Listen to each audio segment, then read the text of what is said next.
Splat! A wet, heavy sound echoed through the grand ballroom of the Plaza Hotel. The clinking of champagne glasses stopped instantly. The live jazz band faltered, then went silent.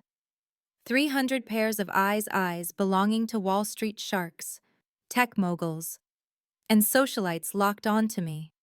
I stood in the center of the room. My white Valentino gown was no longer white. A thick brown sludge of chocolate ganache and raspberry filling slid down my face, dripping onto my chest. A gasp rippled through the crowd. Then, the laughter started, low at first, then a roar. Oops! The voice was high-pitched, dripping with fake innocence. I wiped my eyes. Victoria Vanderbilt stood before me, an empty silver cake stand in her hand. She wore a smirk that matched her $10,000 Chanel dress. My hand slipped, Victoria giggled, covering her mouth. But honestly, Elena, that dress was a knockoff anyway. The cake actually improved it. I didn't move.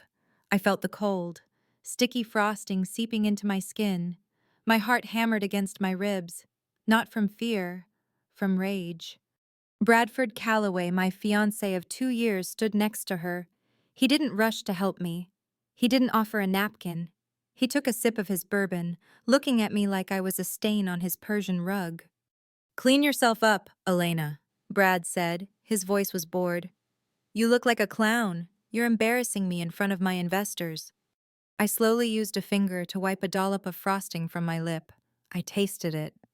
"Too sweet," I said, my voice calm, cutting through the laughter. "Just like your lies, Brad." Brad's eyes narrowed. The boredom vanished, replaced by a cold, predatory glint. He set his glass down on a passing waiter's tray. The sharp clink sounded like a gunshot. "Lies," Brad scoffed. He reached into his pocket. He pulled out a velvet box, my engagement ring box. He tossed it at me. It hit my chest hard and bounced onto the marble floor. "The engagement is off," Brad announced, loud enough for the back of the room to hear. "I can't marry a woman who only cares about my bank account balance." The crowd murmured in agreement. Gold digger, trash. I knew it. The whispers were like venomous snakes hissing in my ears. "And one more thing," Brad shouted, pointing a manicured finger at my face. "Where is it?" I frowned. "Where is what?" "My Patek Philippe. The vintage one. Grand complications. Worth $2 million. Brad's voice rose to a theatrical shout. "It was in my pocket 5 minutes ago. Now it's gone. You're the only one who hugged me." My blood ran cold.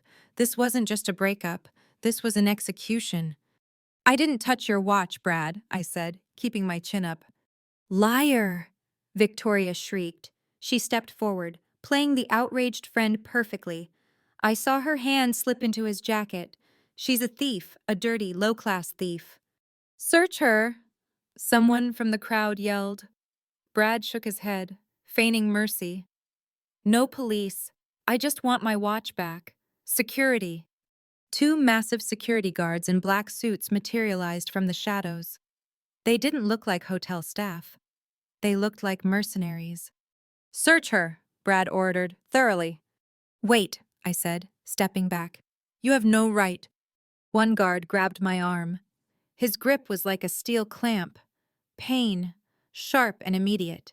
My shoulder joint popped. I gasped, almost losing my balance on my heels. "Let go of me," I struggled, but it was like fighting a statue. "If she hid it," Victoria sneered, circling me like a shark. "She probably hid it somewhere. Intimate. Strip her dress, right here. Let everyone see what a thief looks like underneath." The cruelty took my breath away. Strip search. In the middle of a gala. This was social murder. The second guard reached for the strap of my ruined dress. Panic, real panic, flared in my chest. If I fought back effectively using the Krav Maga training I learned at the academy, I would blow my cover. A gold digger doesn't know how to dislocate a kneecap. I had to take it. But I wasn't helpless. My right hand moved to my hair. I adjusted my diamond hair clip. Click. A tiny vibration against my scalp. The micro recorder was on. "Don't touch me," I warned. "This is assault." "It's asset recovery." Brad laughed. "Do it." The guard's rough hand grabbed the neckline of my dress. Fabric tore. The sound was deafening in the silent room. Cold air hit my skin. Whack! A blur of polished ebony cut through the air. The guard who was touching me howled in pain. Clutching his wrist, he staggered back. A heavy silver-handled cane rested on the guard's shoulder, not to help him, but to hold him down. The crowd parted like the Red Sea. A man walked in. He moved with a limp, but it didn't make him look weak. It made him look dangerous, like a lion who had survived a trap and was angrier for it. "Julian Sterling, the Wolf of Wall Street." "Mr. Calloway." Julian's voice was deep, smooth, and utterly terrifying. "You are making a scene, and you know how much I detest noise while I'm trying to drink my scotch." Brad's face paled. He adjusted his tie nervously. "Mr. Sterling, I didn't know you were attending. This woman, she stole—" "I don't care if she stole the Hope Diamond," Julian interrupted. He didn't even look at me. His cold gray eyes were fixed on the guard. "You touched a guest. At my hotel." Brad swallowed hard. "Your hotel, I thought the plaza owned "I bought the building this morning," Julian said. Bored. He tapped the cane against the guard's chest. "Get out, before I have you thrown out the window." The guards retreated. Julian finally turned to me. He didn't offer a coat. He didn't ask if I was okay. He looked at the cake on my face with mild disgust. "You're dripping on my floor," he said. I looked at Julian, then at Brad. The humiliation was still burning my skin, but the fear was gone. The recorder was still running. I bent down. The crowd watched, confused. I reached for the engagement ring Brad had thrown on the floor. "You want your things back, Brad?" I asked, standing up. I held the ring between my thumb and forefinger. "Give it to me," Brad snapped, holding out his hand. "That's a 3-carat diamond. It's worth more than your life." I smiled, a cold, dangerous smile. 3 carats, I repeated. Cubic zirconia, grade A, wholesale price, maybe $50. "You're lying," Victoria screeched. I squeezed, my fingers, strengthened by years of trigger pull training, pressed against the gold band. The diamond popped out. I caught it. Then, I turned to Victoria. She was holding a glass of vintage red wine. "Plop!" I dropped the fake diamond into her wine. "Cheers, Vicky," I whispered. "Don't choke on the cheap glass." Victoria gasped, nearly dropping the glass. The red wine splashed onto her shoes. I turned to Brad. I walked right up to him, ignoring the stench of his cologne. "I didn't take your watch, Brad," I said, my voice low enough that only he could hear. "But you took 3 years of my youth. You'll find that debt accrues interest." Brad blinked, confused by the sudden shift in my tone. "Get her out of here," Brad yelled, his voice cracking. "Security, throw her out." The hotel security, Julian's actual staff this time, escorted me out. The revolving doors spun. I was dumped onto the sidewalk of Fifth Avenue. The winter wind hit me like a physical blow. It was snowing, big. Wet flakes mixed with the cake on my skin, turning the frosting into a freezing sludge.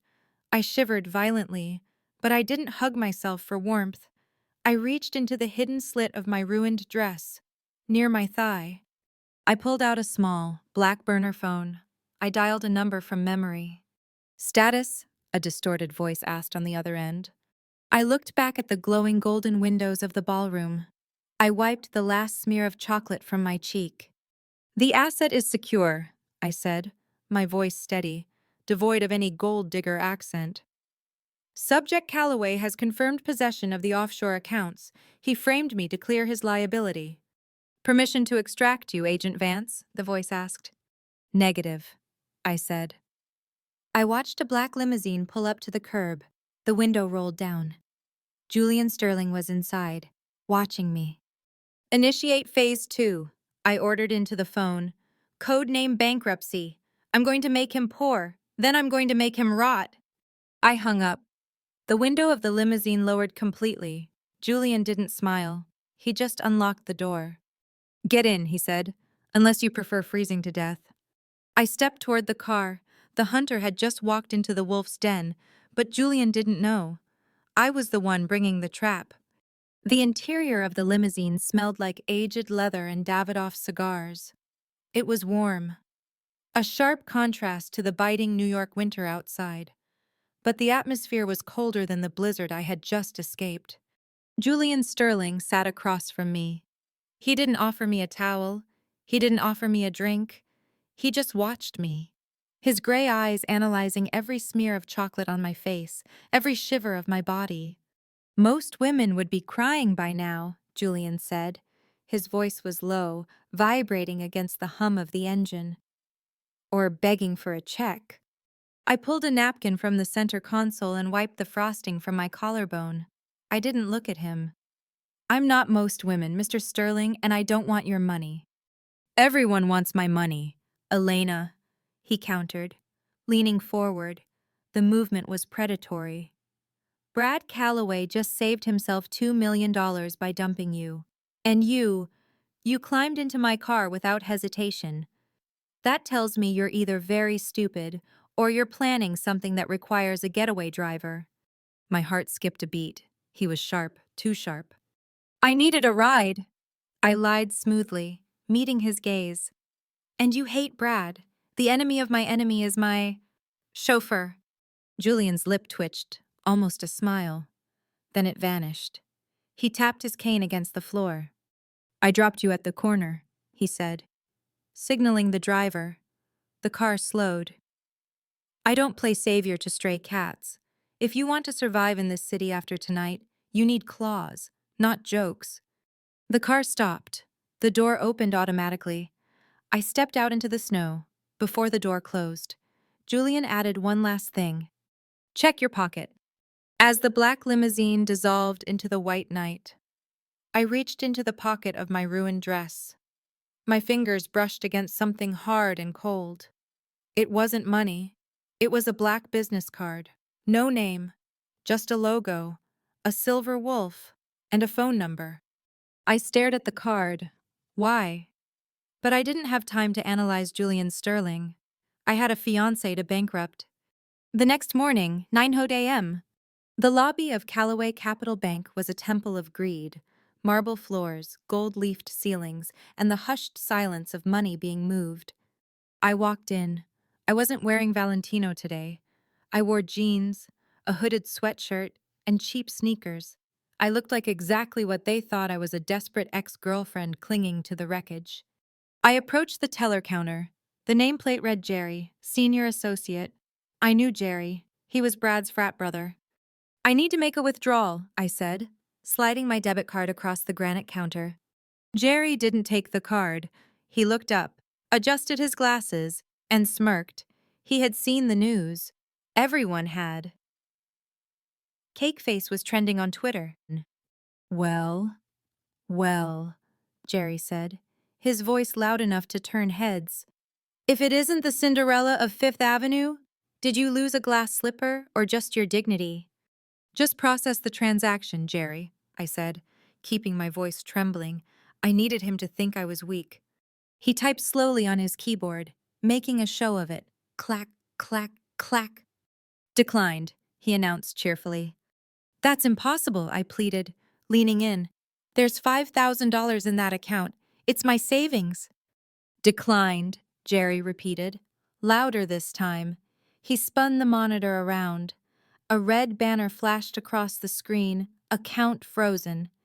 "Mr. Calloway ordered a freeze on all assets connected to the theft investigation," Jerry said, crossing his arms. "You know, the watch you stole."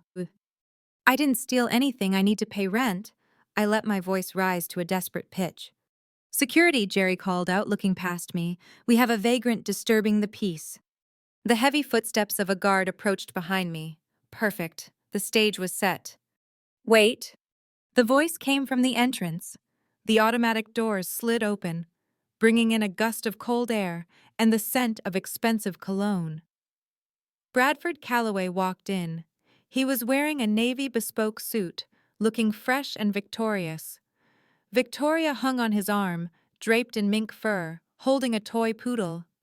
"Let her speak, Jerry," Brad said, walking towards us like a king greeting his subjects. "I want to hear her beg." Victoria giggled. "Careful, Brad, she might try to steal your pen this time." I turned around, shrinking back against the counter. "Brad, please, unlock my account. That's my money." Brad stopped inches from me. He loomed over me, invading my personal space. "It's my money, Elena," he whispered. "Everything you have is because of me. The clothes on your back, the apartment you live in, the food in your stomach. Without me, you are zero." He pulled $100 bill from his pocket and tucked it into the hood of my sweatshirt. "Here," he said, "go buy some makeup. Cover up those dark circles. You look hideous." Victoria snapped a photo with her phone. "Post it, baby," Brad laughed. Caption charity case. My hands clenched inside my hoodie pocket. Not into fists, but around a small, high-tech mirror device. I angled it upward, while Brad and Victoria were gloating. My contact lenses equipped with optical character recognition software focused on the reflection. Scanning. There it was. Jerry had left a window open to check Brad's VIP status. A wire transfer was pending authorization. Amount $5 million. Destination Cayman Islands. Shellcorp Blue Horizon Limited. Routing code KY8N84X9. Gotcha. That code was flagged in the IRS database. It was a black route used for washing drug money. "You're pathetic," Brad spat, turning away. "Jerry, throw her out." "With pleasure, boss," Jerry sneered. He reached for the phone to call the police. I moved. The desperate girl vanished. I lunged forward. Grabbing Jerry by his tie, I yanked him down until his face smashed against the granite counter. Thud. Brad spun around, shocked. "What the hell?" I ignored Brad. I put my lips right next to Jerry's ear. "Listen to me closely." "Jerry," I hissed. My voice was no longer trembling. It was cold steel. "The transfer to Blue Horizon Limited, routing number KY884X9, you just authorized it." Jerry froze. His eyes bulged behind his glasses. I don't know what you're talking about." "Section 7201 of the Internal Revenue Code," I recited. "Willful attempt to evade or defeat tax. Felony. Up to 5 years in federal prison. And you, Jerry, you're the signatory. Brad will walk, you will rot." I tightened my grip on his tie, choking him slightly. "The IRS whistleblower program awards up to 30% of the recovered funds to the informant. If you report this transaction right now, that's $1.5 million for you. Or prison, your choice." It was a bluff. I was the IRS. But Jerry didn't know that. He looked at Brad. Then he looked at the enter key on his keyboard. "Let him go," Brad roared, stepping forward. "Security taser her." "Do it, Jerry," I snapped. "Unfreeze my account now, or I scream that routing number loud enough for the cameras to hear." Jerry's hand shook. He reached out, tap. "Transaction approved," the automated female voice of the computer announced. I released Jerry's tie. He slumped back, gasping for air. He had just unlocked my account. "Smart boy," I said, patting his cheek. I grabbed my debit card and walked past Brad. He stood there, stunned. "You? What did you say to him?" Brad demanded, grabbing my arm. I shook him off. "Ask him yourself." "Oh, and Brad?" "That $100. I pulled the bill from my hood, crumpled it up, and stuffed it into his breast pocket. "Keep it. You're going to need it for the lawyer fees." I walked out behind me. I heard Brad screaming at Jerry. 10:30 a.m., outside the bank. My adrenaline was spiking. I walked fast, merging into the flow of pedestrians on Wall Street. I tapped my earpiece. "Control," I said. "I have the routing number. Confirming Blue Horizon is a front for the Sinaloa cartel." "Copy that, Agent Vance." The voice in my ear crackled. "But we need the physical ledger to prove intent. The digital trail isn't enough for a conviction yet. He can claim identity theft." "I know," I muttered. "I need to get back into his house. I need that safe." Screech! The sound of tires locking on asphalt tore through the air. A black Cadillac Escalade mounted the curb. Plowing through a newsstand, it was heading straight for me. People screamed. I didn't scream. My body reacted on instinct. I dove to the right, crashing into a pile of garbage bags just as the massive grille of the SUV smashed into the brick wall where I had been standing a second ago. Dust and brick shards rained down. I lay in the garbage, panting. The SUV reversed instantly. The window rolled down. A man in a ski mask leaned out. He didn't hold a gun. He held a phone. "Mr. Calloway sends his regards." The man shouted, "Next time, we don't miss." He threw something at me. It landed in the snow. The SUV peeled away, disappearing into traffic. I sat up, shaking coffee grounds off my sleeve. I reached for the object the hitman had thrown. It was a doll, a cheap, plastic Barbie doll. Its head had been ripped off and melted with a lighter. Written across the doll's chest in black marker was one word: curiosity. I stood up, clutching the headless doll. Brad was scared. He had escalated to attempted murder in broad daylight, which meant I was close. I pulled out my phone. I didn't call the police. I dialed the number on the black business card Julian Sterling had given me. "Sterling?" The deep voice answered on the first ring. "You were right," I said, staring at the tire marks on the sidewalk. "I need claws." "Did he try to buy you off?" Julian asked. "No," I said. "He tried to run me over." There was a silence on the other end, a long, heavy silence. "Where are you?" Julian asked. His tone had changed. It was lethal. "Wall William," I said. "Stay there. If you move, you die." Click. I lowered the phone. Snow began to fall again. I squeezed the headless doll until the plastic cracked. "Game on, Brad," I whispered. "Game on." 3 minutes. That was how long it took for Julian Sterling to arrive. A matte black Mercedes G-Wagon, armored like a tank, tore around the corner. It didn't slow down for the traffic lights. It jumped the curb, crushing the remaining debris of the newsstand under its massive tires, and screeched to a halt inches from my knees. The passenger door flew open. "Get in," a voice commanded from the shadows of the cabin. "Now!" I didn't hesitate. I threw myself into the leather seat. The door locked automatically with a heavy, metallic clunk that sounded like a vault closing. "Drive," Julian ordered. The driver, a silent giant with a neck like a tree trunk, stomped on the gas. The G-Wagon roared, merging aggressively into the chaotic Wall Street traffic. I leaned back, gasping for air. My shoulder was screaming in agony. I looked at Julian. He was wearing a charcoal gray suit, impeccably tailored. He held a tablet in one hand, watching a live stock ticker. He didn't look at me. "You're bleeding on my upholstery," Julian said, his eyes still glued to the screen. I looked down. Blood was seeping through my hoodie. "Send me the bill," I snapped, clutching my arm. "I'll pay you when I bankrupt your friend Brad." Julian finally turned. His eyes were cold, calculating chips of ice. "Brad isn't my friend," Julian said. "He's a parasite, and parasites don't send hitmen after gold diggers. Elena, they sue them, they humiliate them.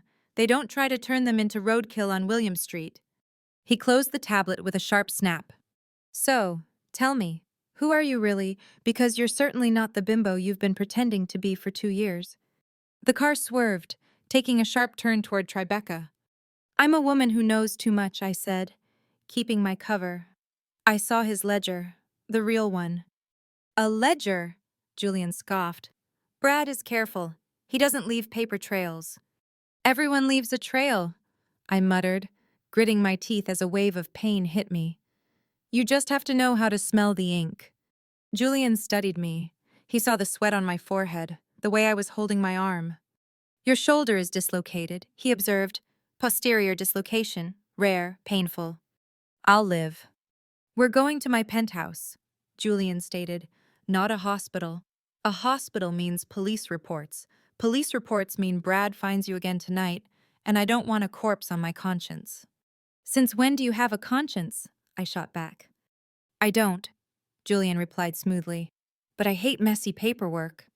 We descended into an underground garage. We took the elevator directly to the top floor, the wolf's lair. The doors opened into a sprawling penthouse overlooking the Hudson River. Sit, Julian pointed to a sterile white sofa. He walked to a wet bar, poured a glass of amber liquid, and brought it to me. Drink. It's Macallan 25. It serves as anesthetic.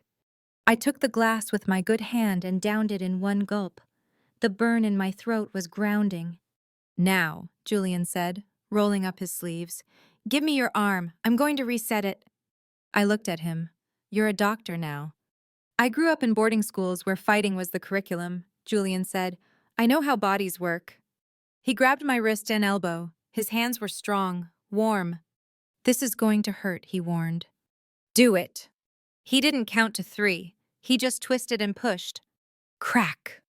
A sickening pop echoed in the silent room. White light exploded behind my eyes. I bit my tongue so hard I tasted copper.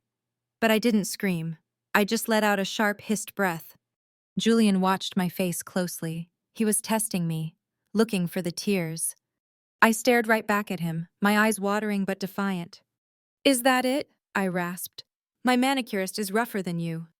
Julian paused. A flicker of respect passed through his eyes. He let go of my arm. You have training, he said. It wasn't a question. A civilian would have passed out.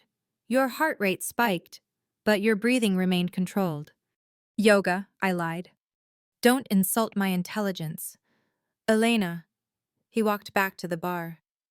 You move like a soldier, you think like a forensic accountant, and you dress like a prostitute. It's a fascinating combination. I dress like a trophy, I corrected him, because that's what men like Brad want to see, mirrors for their own vanity. And what do you see when you look at me? Julian asked, turning around. I looked at him, the scars on his knuckles, the loneliness in his eyes. I see a weapon, I said, and I need to borrow it. Julian laughed, a short, dry bark of a laugh. You want to use me to get to Brad? Brad has a safe in his home office, I said. Biometric lock, voice activation. I can't crack it from the outside. But Brad is desperate for your validation. Julian, if you go to his house, he opens the door. And why would I do that? Julian swirled his whiskey. Brad is a gnat. I don't waste time on gnats. Because he's stealing from you. I dropped the bomb. Julian froze. Explain. Brad's hedge fund manages a portion of your diversified portfolio. He's been skimming 2% off the top of your returns for 3 years. He thinks you're too big to notice the rounding errors. He calls it the wolf tax. Julian's face didn't change, but the air in the room dropped 10 degrees. He calls it the wolf tax, Julian repeated softly. Yes, he laughs about it. He bought that Patek Philippe with your money. Crash. Julian crushed the crystal glass in his hand. Shards fell to the floor. Nobody, Julian whispered, steals from me, not a penny. He looked at me. You want access to his safe? Yes. Fine, we're going to dinner. Dinner. I blinked. Brad and Victoria are dining at Le Bernardin tonight, celebrating their victory over you. Julian checked his watch. We are going to crash the party. I can't go like this. I gestured to my blood-stained hoodie and ripped jeans. Julian picked up his phone. Get a stylist here in 10 minutes, he ordered into the device. Size 2, something red, something that says blood. He hung up and looked at me. We're not just going to dinner, Elena. We're going to war. You want to be my fake mistress? Then you better look the part, tonight. You belong to the wolf. You belong. 40 minutes later, I stood before the full-length mirror. The woman staring back wasn't Elena the victim. She was a femme fatale. The dress was crimson silk, backless, clinging to every curve. Julian walked in. He had changed into a black tuxedo. He stopped. He nodded. Good. You look expensive. Le Bernardin, 8:00 p.m. The restaurant was a sanctuary of hushed whispers. At the center table sat Brad and Victoria. They were laughing. Ready? Julian asked, offering me his arm. Always, I said. We walked in. The effect was instantaneous. Silence rippled through the room. Brad looked up. His glass stopped halfway to his mouth. Victoria turned, her eyes widening in horror. Julian guided me straight to their table. He pulled out the empty chair right next to Victoria. Mind if we join you? Julian asked. It wasn't a request. Brad scrambled to stand up. Mr. Sterling, of course, please, sit. I sat opposite Victoria. You know Elena, of course, Julian said smoothly, placing a possessive hand on my bare shoulder. She's with me now. Victoria looked like she had swallowed a lemon. You, Victoria hissed, you have no shame. You crawl from one bed to another.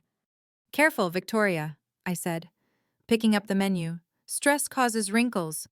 You bitch. Victoria slammed her hand on the table. She grabbed her wine glass, a heavy, crystal goblet full of Cabernet. Get out of my sight. She threw the wine. But I was ready this time. I picked up the heavy silver bread plate and held it up like a shield. Splash! The red wine hit the silver plate and sprayed back all over Victoria.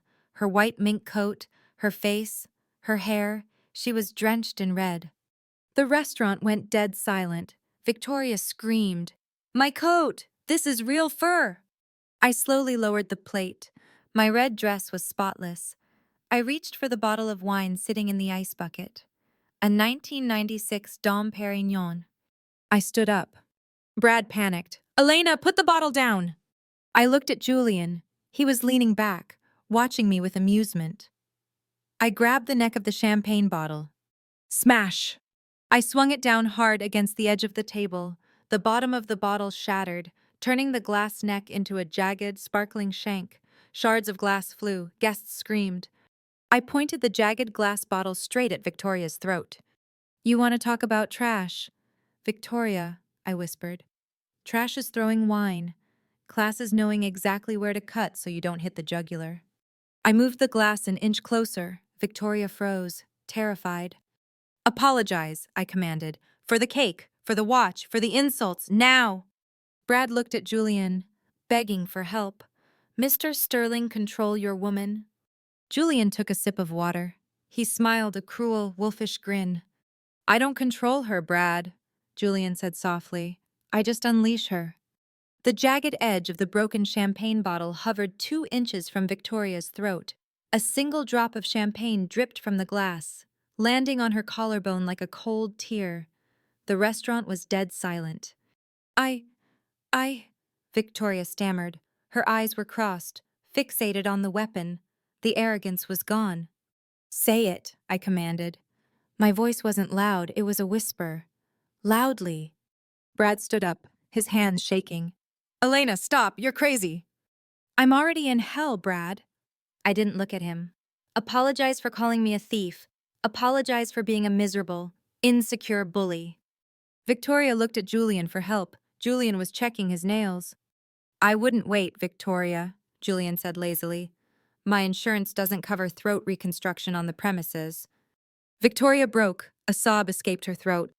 I'm sorry, she shrieked. I'm sorry I threw the cake. I'm sorry I lied about the watch. Just put it down, please. Smartphones were recording everywhere. The Queen Bee of Manhattan was begging a gold digger for mercy. Good girl, I said. I pulled the bottle back. Then, I dropped it. Crash. The glass shattered on the floor right next to Victoria's expensive heels. Police! The shout came from the entrance. 2 uniformed NYPD officers stormed in. Brad let out a breath of relief. Officer! Brad yelled. Arrest her! She just threatened to kill my fiancé. She's armed and dangerous. The officers approached. Ma'am, hands where I can see them. I raised my hands slowly. I didn't look scared. I looked bored. Victoria stood up, pointing a trembling finger. Look at the bottle, she's a psycho. One officer reached for his handcuffs. Officer, Julian's voice cut through the noise. He didn't stand up. I believe there has been a misunderstanding. The cop paused. He recognized Julian Sterling. Mr. Sterling, the cop lowered his tone. We got a report of an assault with a deadly weapon. Self-defense, Julian said smoothly. Miss Vanderbilt here threw a glass of wine at my companion. My companion merely de-escalated the situation. He's lying, Brad shouted. Then it's hearsay. Julian shrugged. He reached into his pocket and pulled out a small, laminated card. He slid it across the table to the officer. Besides, Julian lowered his voice conspiratorially. My companion is under my care. She has a condition, intermittent explosive disorder. She's currently undergoing therapy at the Sterling Private Institute, arresting a mental patient for an episode triggered by bullying. That's a PR nightmare, officer. It was a brilliant lie, the crazy card. The officer looked at the card, then at me. I tilted my head and gave a vacant, slightly unhinged smile. The officer sighed. He put his handcuffs away. Mr. Calloway, Miss Vanderbilt, the officer said sternly. I think it's best if you two leave. You're upsetting Mr. Sterling's guest. Brad's face turned purple. You're kicking us out, I'm the victim here. Out, Julian ordered. Or I buy the bank that holds your mortgage and evict you from your penthouse by midnight. Brad grabbed Victoria's arm. Let's go, this isn't over. They stormed out. As the door closed, I dropped the act instantly. Intermittent explosive disorder. I raised an eyebrow at Julian. Really? It worked. Julian signaled the waiter for a new bottle. Now, they think you're unstable. Unstable people are unpredictable. They'll be scared of you. Fear is good, I said. I pulled out my phone. But destruction is better. What are you doing? Victoria's power comes from one thing, I said. My thumbs flying across the screen. Her reputation. She runs the Angels of New York Charity Foundation. It's how she washes money for her father. I opened a secure app, a backdoor into the IRS whistleblower tip line, disguised as a gossip blog called Manhattan Whispers. I'm not just going to ruin her night, I whispered. I'm going to ruin her tax status. I typed the message exclusive. Sources confirm the Angels of New York Gala use 60% of donations for administrative fees, IRS audit imminent. I attached a blurred photo of a ledger page. Send. Bot farm activated, I murmured. 10,000 retweets in 3 minutes. Outside the restaurant, 5 minutes later, Brad and Victoria were waiting for their valet. Victoria's phone started buzzing. Then Brad's. Then the valet's. Victoria looked at her screen. Her face went from pale to ghostly white. What? What is this? She gasped. My Instagram. My Twitter. It's blowing up. She opened the comments. Thief, charity scam, I want a refund. Who posted this? Victoria screamed. Brad snatched the phone from her hand. He read the headline. His eyes widened. IRS audit, Brad whispered. Victoria, did you really spend the donation money on jets? Only a little bit, Victoria cried. Not when the IRS is watching. You idiot, Brad threw the phone into the snow. If they audit the charity, they'll find the link to Blue Horizon. They'll find the money laundering. He grabbed her shoulders, shaking her violently. You stupid, vain woman, you messed with Sterling, and now you've brought the feds to our doorstep. 11:00 p.m., the Bronx. The black limousine dropped me off 2 blocks from my apartment. I climbed the 4 flights of stairs. I reached my door. It was unlocked. My heart stopped. I pushed the door open. Mimi, I called out softly. Silence. The apartment was destroyed. My mattress was slashed open. My drawers were pulled out. They weren't looking for money. They were looking for a wire, a badge. Mimi, I yelled, panic rising in my throat. Mimi was a stray cat I had adopted 3 years ago. She was the only living thing in this city that didn't judge me. I ran to the kitchen. Then I saw it, on the wall, painted in red spray paint. Curiosity killed the cat, and below it, a small cardboard box, taped shut. My hands shook as I approached the box. It was small, too small for a cat, but big enough for parts. I cut the tape. I opened the lid. It wasn't a body part, it was a collar. Mimi's pink collar. It was stained with something dark and wet, and a note. She has 24 hours. Bring the negatives. Bring the recordings. Come alone to the old shipyard. Dock 4, or the cat dies, and then you die. I sank to the floor. They had taken her. Brad wasn't just playing defense anymore. He had crossed the line. I didn't cry. Tears were for victims. I wasn't a victim. I was the punisher. I stood up. I walked to the bathroom mirror. My reflection was a mess. I picked up my phone. I didn't call Julian. This was personal. I dialed a different number. A number I hadn't used in 5 years. Agent Vance, a gruff voice answered. It's 3 a.m. I need a favor. Rocco, I said, my voice dead calm. I need a thermal scope, a suppressed pistol, and a location trace on a burner phone. Elena, you're undercover. You can't go vigilante. They took my cat, Rocco. There was a pause. I'll leave the gear in the usual drop box, Rocco said. Happy hunting. I hung up. I looked at the spray paint on the wall.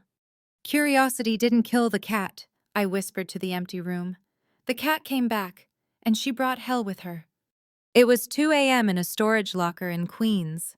The red dress lay in a pile on the concrete floor. It looked like a puddle of blood in the dim light. I didn't mourn the silk. I stepped into the black tactical pants. I pulled on the Kevlar-lined turtleneck. I laced up the combat boots. Rocco had come through. The metal locker contained a care package that would make a SWAT team jealous. I picked up the Sig Sauer P226. It was heavy, cold, and smelled of gun oil. It felt like an old friend shaking my hand. I attached the suppressor. Tonight. I wasn't Elena the model. I wasn't even Agent Vance of the IRS. I was simply consequences. They took Mimi. In my line of work, you can steal millions, and I'll arrest you.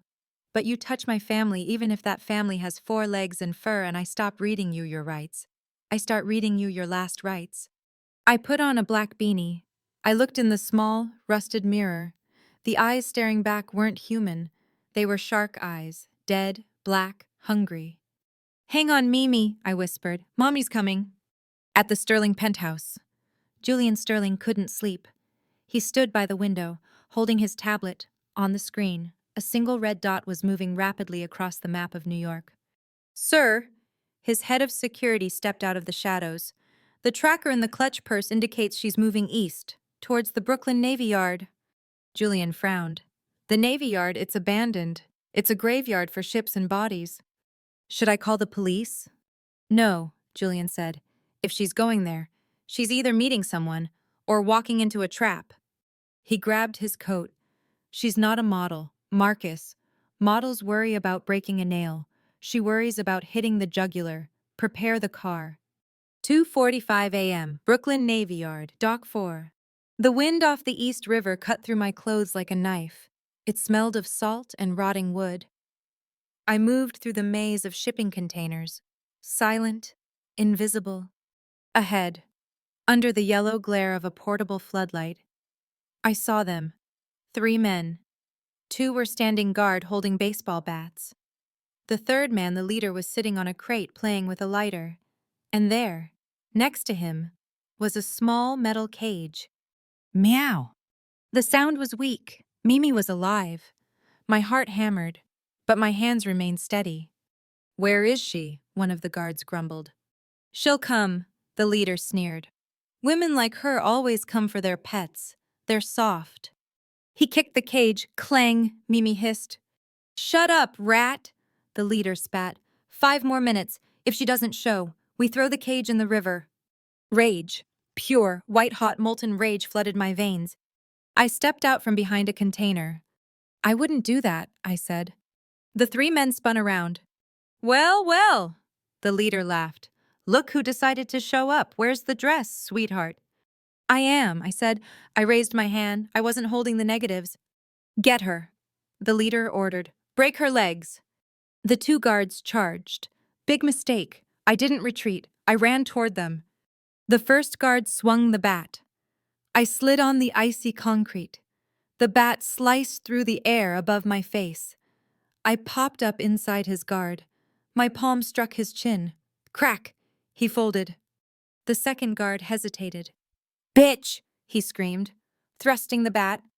I sidestepped. I grabbed the bat, drew the baton from my belt, and struck his kneecap. Crunch! The sound of bone shattering. Argh! The guard collapsed. I didn't stop.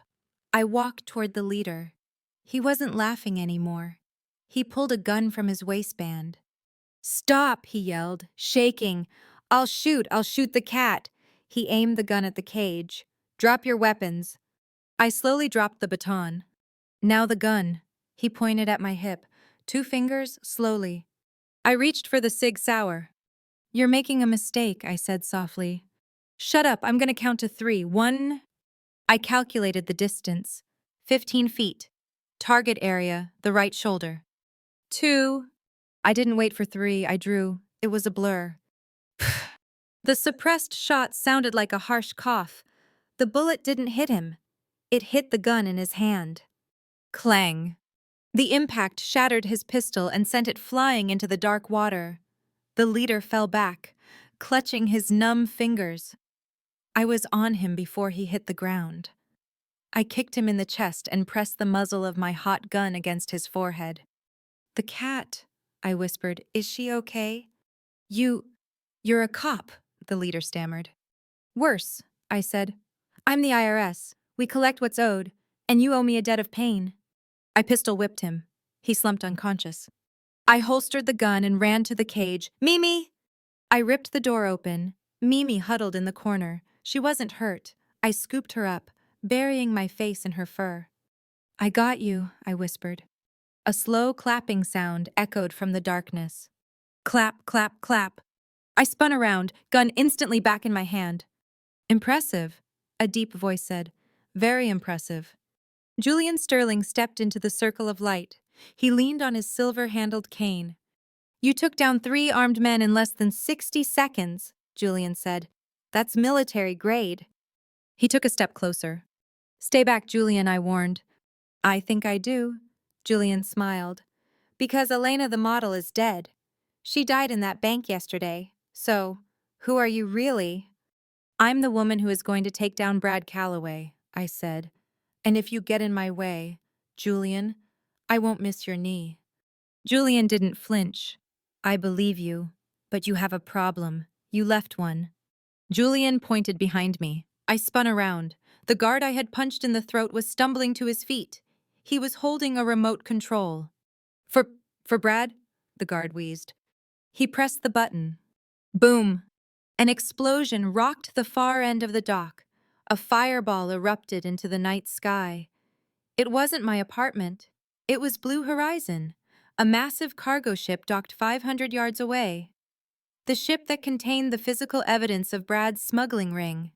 The ship was burning. The ledger was burning. No, I screamed. The guard laughed, blood bubbling on his lips. Evidence gone. I stood there, holding my cat, watching my case go up in flames. Brad was smarter than I thought. He didn't just send goons to kill a cat. He sent them as a distraction. Julian walked up next to me.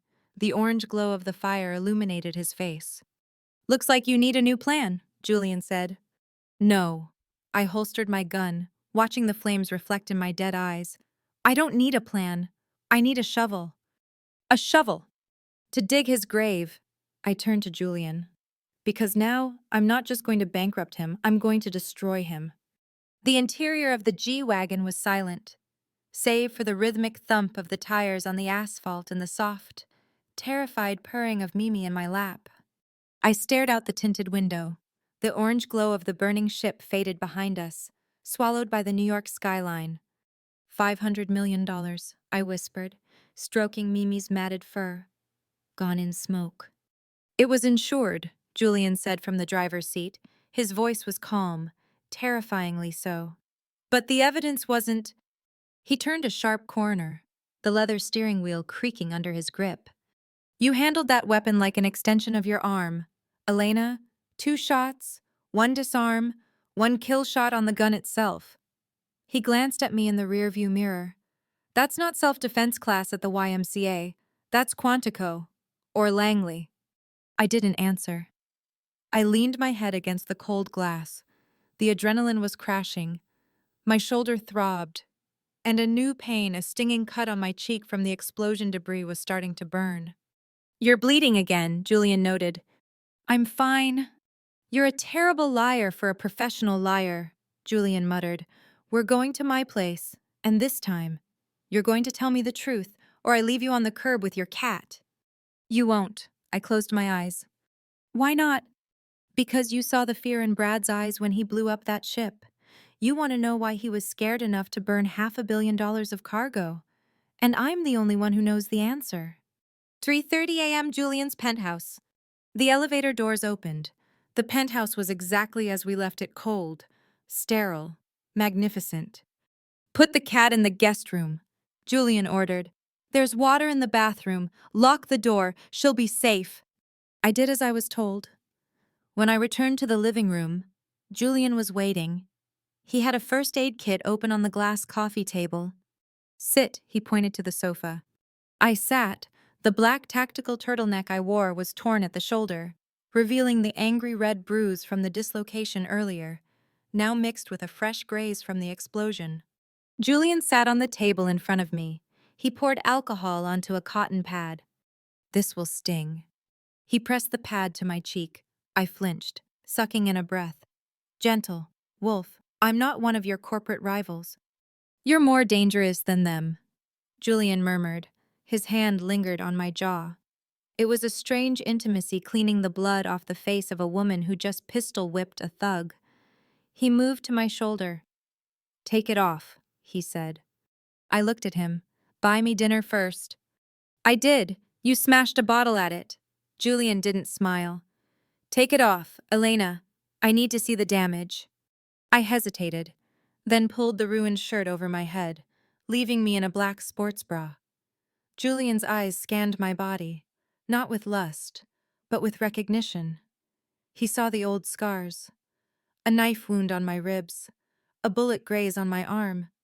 "You're a map of violence," he whispered, applying antiseptic to the fresh cut on my shoulder. "Occupational hazard," I replied, watching his face. "What occupation?" Julian stopped. He looked me dead in the eye.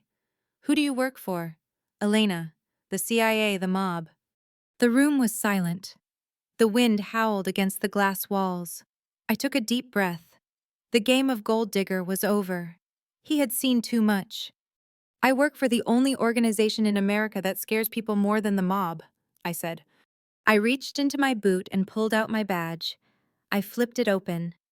The gold eagle gleamed under the chandelier light. Internal Revenue Service, Criminal Investigation, Special Agent Elena Vance. Julian stared at the badge, then he laughed. A genuine, incredulous laugh. "The tax man," he scoffed. "You're a tax collector with a silencer." "We took down Al Capone." "Julian," I snapped, tucking the badge away. "We carry guns, we execute warrants, and we don't need a jury to freeze your assets. We just need a signature." Julian's amusement faded.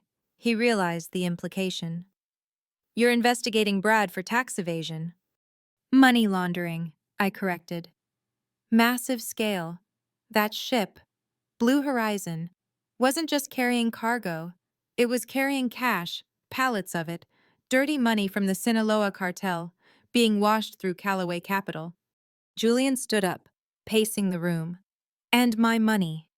Mixed in with the dirty cash," I said brutally. "If I take him down, your assets get frozen too, caught in the net. Unless—" Julian stopped. He looked at me. "Unless what?" "Unless you help me separate the streams," I said. "I need to prove intent. I need to prove Brad stole from you. So you become a victim, not an accomplice." "The ship is gone," Julian reminded me. "The ledger is ash. Physical evidence is gone." I agreed. I stood up, ignoring the pain. "But Brad makes mistakes. He treats people like things, and things eventually break." "Who?" Julian asked. "Chloe," I said, "his executive assistant. The quiet girl, the one who spills coffee. The one he screams at every morning." I nodded. "Brad is a narcissist. He doesn't think the help has eyes. But the secretary sees everything. She books the flights, she files the receipts, she knows the passwords." "She's loyal to him," Julian countered. "I've seen her. She looks at him like he's a god." "She looks at him like she's terrified," I corrected. "There's a difference. Terror looks like loyalty until you give it a way out." I walked to the window, looking at the reflection of the city. Brad burned the ship because he panicked. Now he needs to cover his tracks. He's going to purge his office. He's going to fire anyone who knows too much. Chloe is the loose end. If we get to her before he does, we have our witness. If Brad gets to her first, she disappears." Julian finished the sentence. "Exactly." Julian walked to the bar. He poured 2 glasses of whiskey, no ice. So, he handed me a glass. The plan is to kidnap a secretary. Extract, I corrected. We offer her protection, immunity, and a chance to watch the man who abuses her rot in a cell. And if she refuses, then we use your charm. I smirked. You're the Wolf of Wall Street. Make her an offer she can't refuse. Julian clinked his glass against mine. To the hunt, he said. To the kill, I replied. We drank. The whiskey was smooth, warming the cold hollow inside my chest. For a moment, standing there half naked in a billionaire's penthouse, holding a glass of scotch, I felt a strange connection. We were 2 predators in a city of prey. Does it hurt? Julian asked, looking at my shoulder. Only when I breathe, I joked. He reached out, his thumb tracing the scar on my collarbone. His touch was electric. You're not what I expected. Elena, Julian murmured. I thought you were a problem to be solved. Turns out, you're the solution. Don't fall in love with me, Sterling, I whispered, looking up at him. I'm a Fed. I ruin parties for a living. I don't like parties. Julian leaned in. His face was inches from mine. I could smell the oak of the whiskey and the danger on his skin. He was going to kiss me, and God help me. I wanted him to. Bzzz. My burner phone vibrated on the table like an angry hornet. The moment shattered. I stepped back, clearing my throat. I picked up the phone. It wasn't a call. It was a text from an unknown number. An image attached showed Julian's penthouse building, taken from the street below. A sniper scope crosshair was superimposed on the window of the top floor. The message read, I know she's up there, Julian. You picked the wrong stray to bring home. I turned the phone screen to Julian. Brad, he asked. Brad doesn't know how to use a sniper scope, I said grimly. He hired professionals, the same ones who blew up the ship. Julian looked at the photo. He didn't flinch. His phone buzzed too. He pulled it out. A text from Brad. Hand her over. Julian, she's a thief and a liar. If you protect her. I release the wolf tax files. I'll tell the SEC you were my partner in the laundering scheme. You'll go down with me. It was a bluff, but it was a dangerous one. Brad was threatening to drag Julian's reputation through the mud. Julian read the text aloud. Then he looked at me. He's threatening me, Julian said. His voice was dangerously low. He's threatening my legacy. He's desperate, I said. Are you going to give me up? I put my hand on my gun, just in case. Old habits died hard. Julian looked at my hand on the holster. He smirked. Give you up. He walked to the window, the very window that was being targeted in the photo. He stood right in the center of the crosshairs, defying the unseen sniper. He typed a reply to Brad. Come and get her. He hit send. He turned to me, his eyes burning with a dark, cold fire. Nobody threatens the wolf in his own den, Julian growled.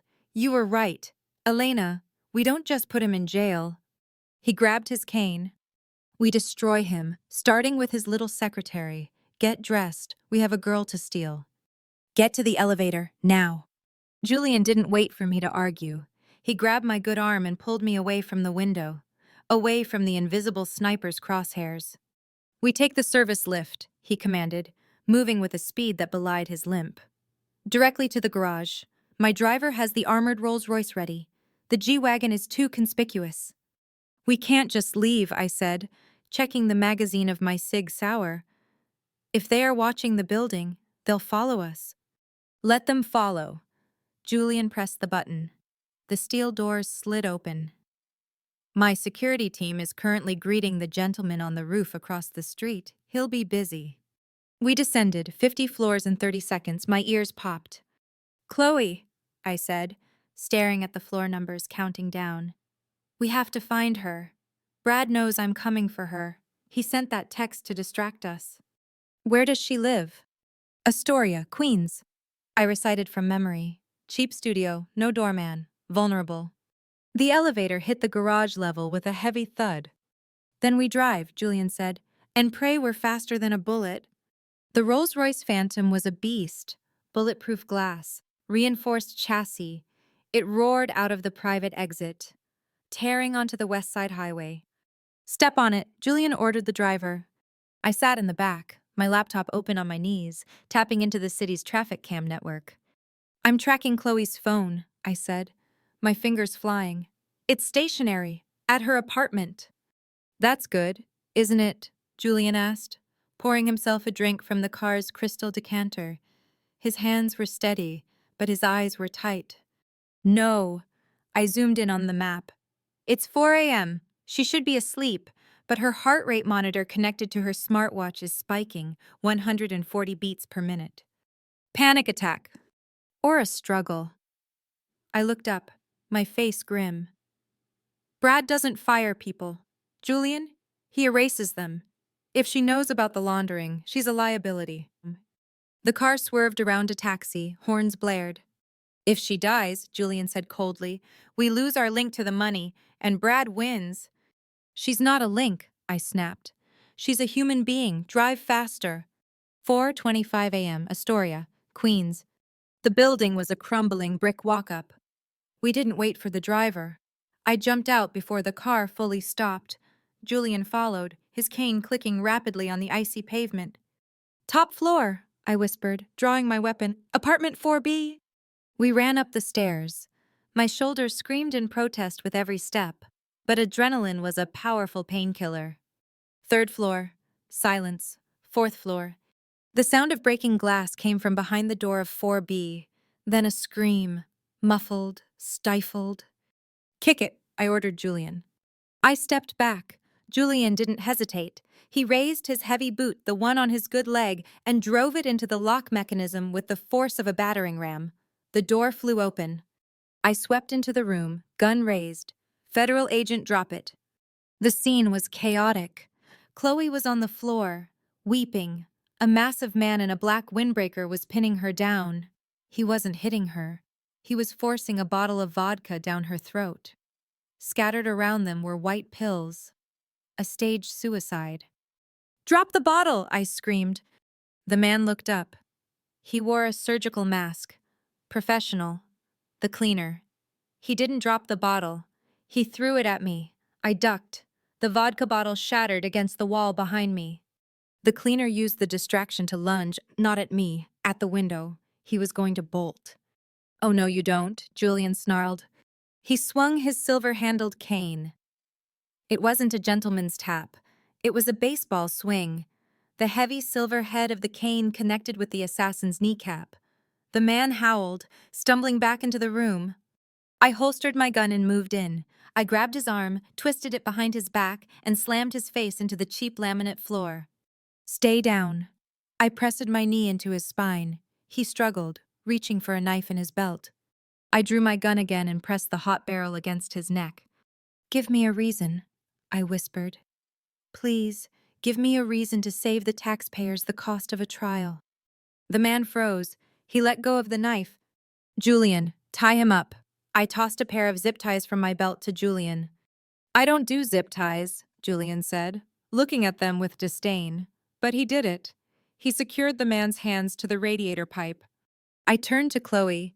She was curled in a fetal position, coughing up vodka, shaking violently. She looked at me, eyes wide with terror. "Elena," she rasped. The model." "No." I knelt beside her, softening my voice. "The woman who is going to save your life." "He sent him!" Chloe sobbed, pointing at the bound man. "Mr. Calloway. He said I stole money. He said I had to write a suicide note." "Shh." I brushed the hair from her face. "I know. It's not your fault. Chloe, Brad is the thief, not you." "You don't understand." Chloe pushed me away. "He has cameras. He has my emails if I talk. He'll kill my mother in Florida. He told me." "He can't touch your mother." Julian stepped forward. He loomed over the small apartment like a dark god. "Because I just bought the nursing home she lives in." Chloe blinked, stunned. "What?" "5 minutes ago," Julian tapped his phone. "While we were in the car, I bought the Sunny Palms retirement community. I have private security stationed outside her room right now. Nobody gets in without my password." I looked at Julian. He gave a small, arrogant shrug. I diversify my assets. I turned back to Chloe. You're safe, Chloe, but only if you help us nail him. We need the files, the real ones. I don't have the ledger. Chloe stammered. He burned the ship. You saw the news. The ship was the cash, I said. But you kept the records, didn't you? You're smart. You knew he would turn on you eventually. Where is the backup? Chloe looked at the assassin tied to the radiator. Then she looked at me. It's not just money, she whispered. Her voice was trembling so hard I could barely hear her. What do you mean? I asked. Chloe crawled across the floor. She reached under the loose floorboard beneath her bed. She pulled out a small, battered USB drive. Mr. Calloway wasn't just washing money for the cartel, Chloe said, clutching the drive like a lifeline. He was washing it for them. Who are them? Julian asked, his patience wearing thin. Politicians, Chloe whispered. Senators, judges. He keeps dirt on all of them. He facilitates their bribes. If you expose him, half of Washington, D.C. goes down. I felt a chill run down my spine. This wasn't just a RICO case anymore. This was treason. Who specifically? Chloe, I asked. Senator Thorne, she said. Julian froze. Thorne, the man running for governor, the law and order candidate. Yes, Chloe nodded. Brad handles his mistress's hush money and his illegal campaign funds. I stood up, holding the USB drive. It felt heavy in my hand. If this is true, I said, looking at Julian. We just painted a target on our backs bigger than New York State. Julian looked at the USB drive, then at the assassin, then at me. A slow, dangerous smile spread across his face. Good, Julian said. I never liked Thorne anyway. He raised my property taxes. Suddenly, the assassin tied to the radiator started laughing, a low, guttural chuckle. You idiots, the assassin wheezed. You think you won? You think you're safe? Shut up, I snapped. The tracker. The assassin grinned, blood staining his teeth. I didn't come here to kill her. I came here to tag her, and you just walked right into the kill box. Beep! A sound came from the assassin's jacket. Beep, beep, beep. My eyes widened. Bomb? Run, Julian grabbed Chloe. I grabbed the USB. We dove for the door just as the radiator exploded. Boom! The force threw us into the hallway. Smoke and fire erupted from apartment 4B. We tumbled down the stairs. Coughing, debris raining down on us. The drive, Julian yelled, shielding Chloe. Do you have the drive? I held up my hand. The USB was clenched in my fist, blackened by soot, but intact. I have it, I coughed. But we just declared war on the United States government. Julian wiped soot from his face. He looked at the burning apartment, then at me. Then let's go overthrow the government, Agent Vance. Sirens. The sound was everywhere. A cacophony of wailing banshees tearing through the pre-dawn silence of Queens. Red and blue lights flashed against the smoke, billowing from the third-floor window of the brick building we had just fled. Go! Julian barked at his driver. Don't stop for red lights, don't stop for cops, just drive. The battered Rolls-Royce, covered in soot and debris, lurched forward. The heavy engine roared, pushing the 2-ton beast away from the inferno. I sat in the back seat, coughing up smoke. My face was blackened, my tactical gear torn. Beside me, Chloe was hyperventilating, clutching her knees, rocking back and forth. We killed him, Chloe gasped. The cleaner, he's dead. He was dead the moment he took the job, I said, wiping ash from my eyes. I checked the USB drive in my hand. It was warm. Focus on the living, Chloe. Where are we going? I asked Julian. Penthouse is compromised. My apartment is a crime scene. We're homeless. Julian adjusted his cufflinks, even covered in dust. He looked like he owned the chaos. We're going underground, Julian said, literally. He pressed a button on the car's console. The partition between us and the driver slid up. Privacy mode. Brad just tried to kill a federal agent and a billionaire, Julian said, his voice dropping to a lethal whisper. He won't stop there. He controls the narrative. turn on the TV. He pointed to the screen embedded in the seat back. I tapped the screen. CNN breaking news. The headline flashed in bold. Red letters. Manhattan terror explosion in Queens linked to radical group. And there, on the screen, was my face. Not Elena the agent, Elena the gold digger. A photo from the gala, looking deranged with cake on my face. Next to it, a photo of Julian looking aggressive. The news anchor's voice was grave. Police are searching for Elena Vance and Julian Sterling in connection with a meth lab explosion in Astoria that claimed 2 lives. Sources say Vance, a disgruntled former model, may have radicalized Sterling. Meth lab. I choked out a laugh, a bitter, jagged sound. They're calling us drug dealers. It's smart, Julian noted, analyzing the screen like a stock chart. Meth labs explode. It explains the fire. It discredits us instantly. Who believes a drug dealer over a senator? Senator Thorne, I muttered. He's already pulling strings. We are public enemies numbers 1 and 2. Julian poured a drink from the car's bar, his hand steady. And Chloe makes 3. Chloe let out a fresh wail of despair. The car plunged into a tunnel, but not the Lincoln Tunnel. We turned off onto a service road, crashing through a chain-link fence marked danger, high voltage. Julian, where are we going? 1920, Julian said cryptically. The old postal subway system. My grandfather bought a section of it during the Cold War, built a bunker. It's off the grid, no signals in, no signals out. The car drove deep into the bowels of the earth. The air grew stale and damp. Finally, we stopped in a cavernous concrete chamber. It looked like a villain's lair from a Bond movie. Steel walls, heavy blast doors. But inside was a palace. Leather sofas, Persian rugs, and a wall of monitors that would make the NSA jealous. Welcome to the vault, Julian said, stepping out. No cell service, but I have a satellite uplink for the internet. Hardwired, untraceable. I dragged Chloe out of the car. She was dead weight. Her legs gave out and she collapsed onto the concrete floor.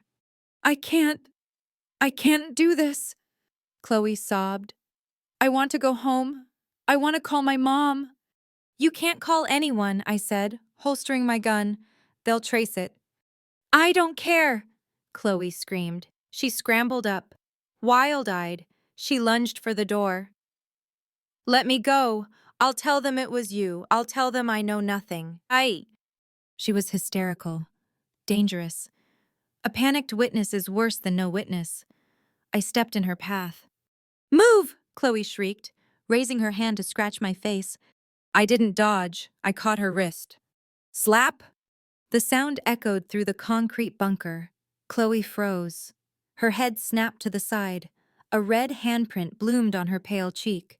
The hysteria cut off instantly, replaced by shock. Listen to me. I grabbed her face, forcing her to look into my eyes. There is no home anymore. Brad burned it. There is no safe. The only way out is through. Chloe trembled, tears spilling silently now. You are not a victim, Chloe, I hissed. You are the woman who stole the secrets of the devil. That makes you dangerous. Act like it. I let her go. She slumped against the wall, sliding down to the floor. But she didn't try to run anymore. She nodded slowly. Good. I turned to Julian. Where's the terminal? Julian pointed to the desk. A supercomputer setup with 3 monitors. I sat down. My fingers hovered over the keyboard. I plugged in the soot-stained USB drive. Ping! The computer recognized the drive. Enter password. Of course, it was encrypted. AES 256 encryption, I muttered. Standard military grade.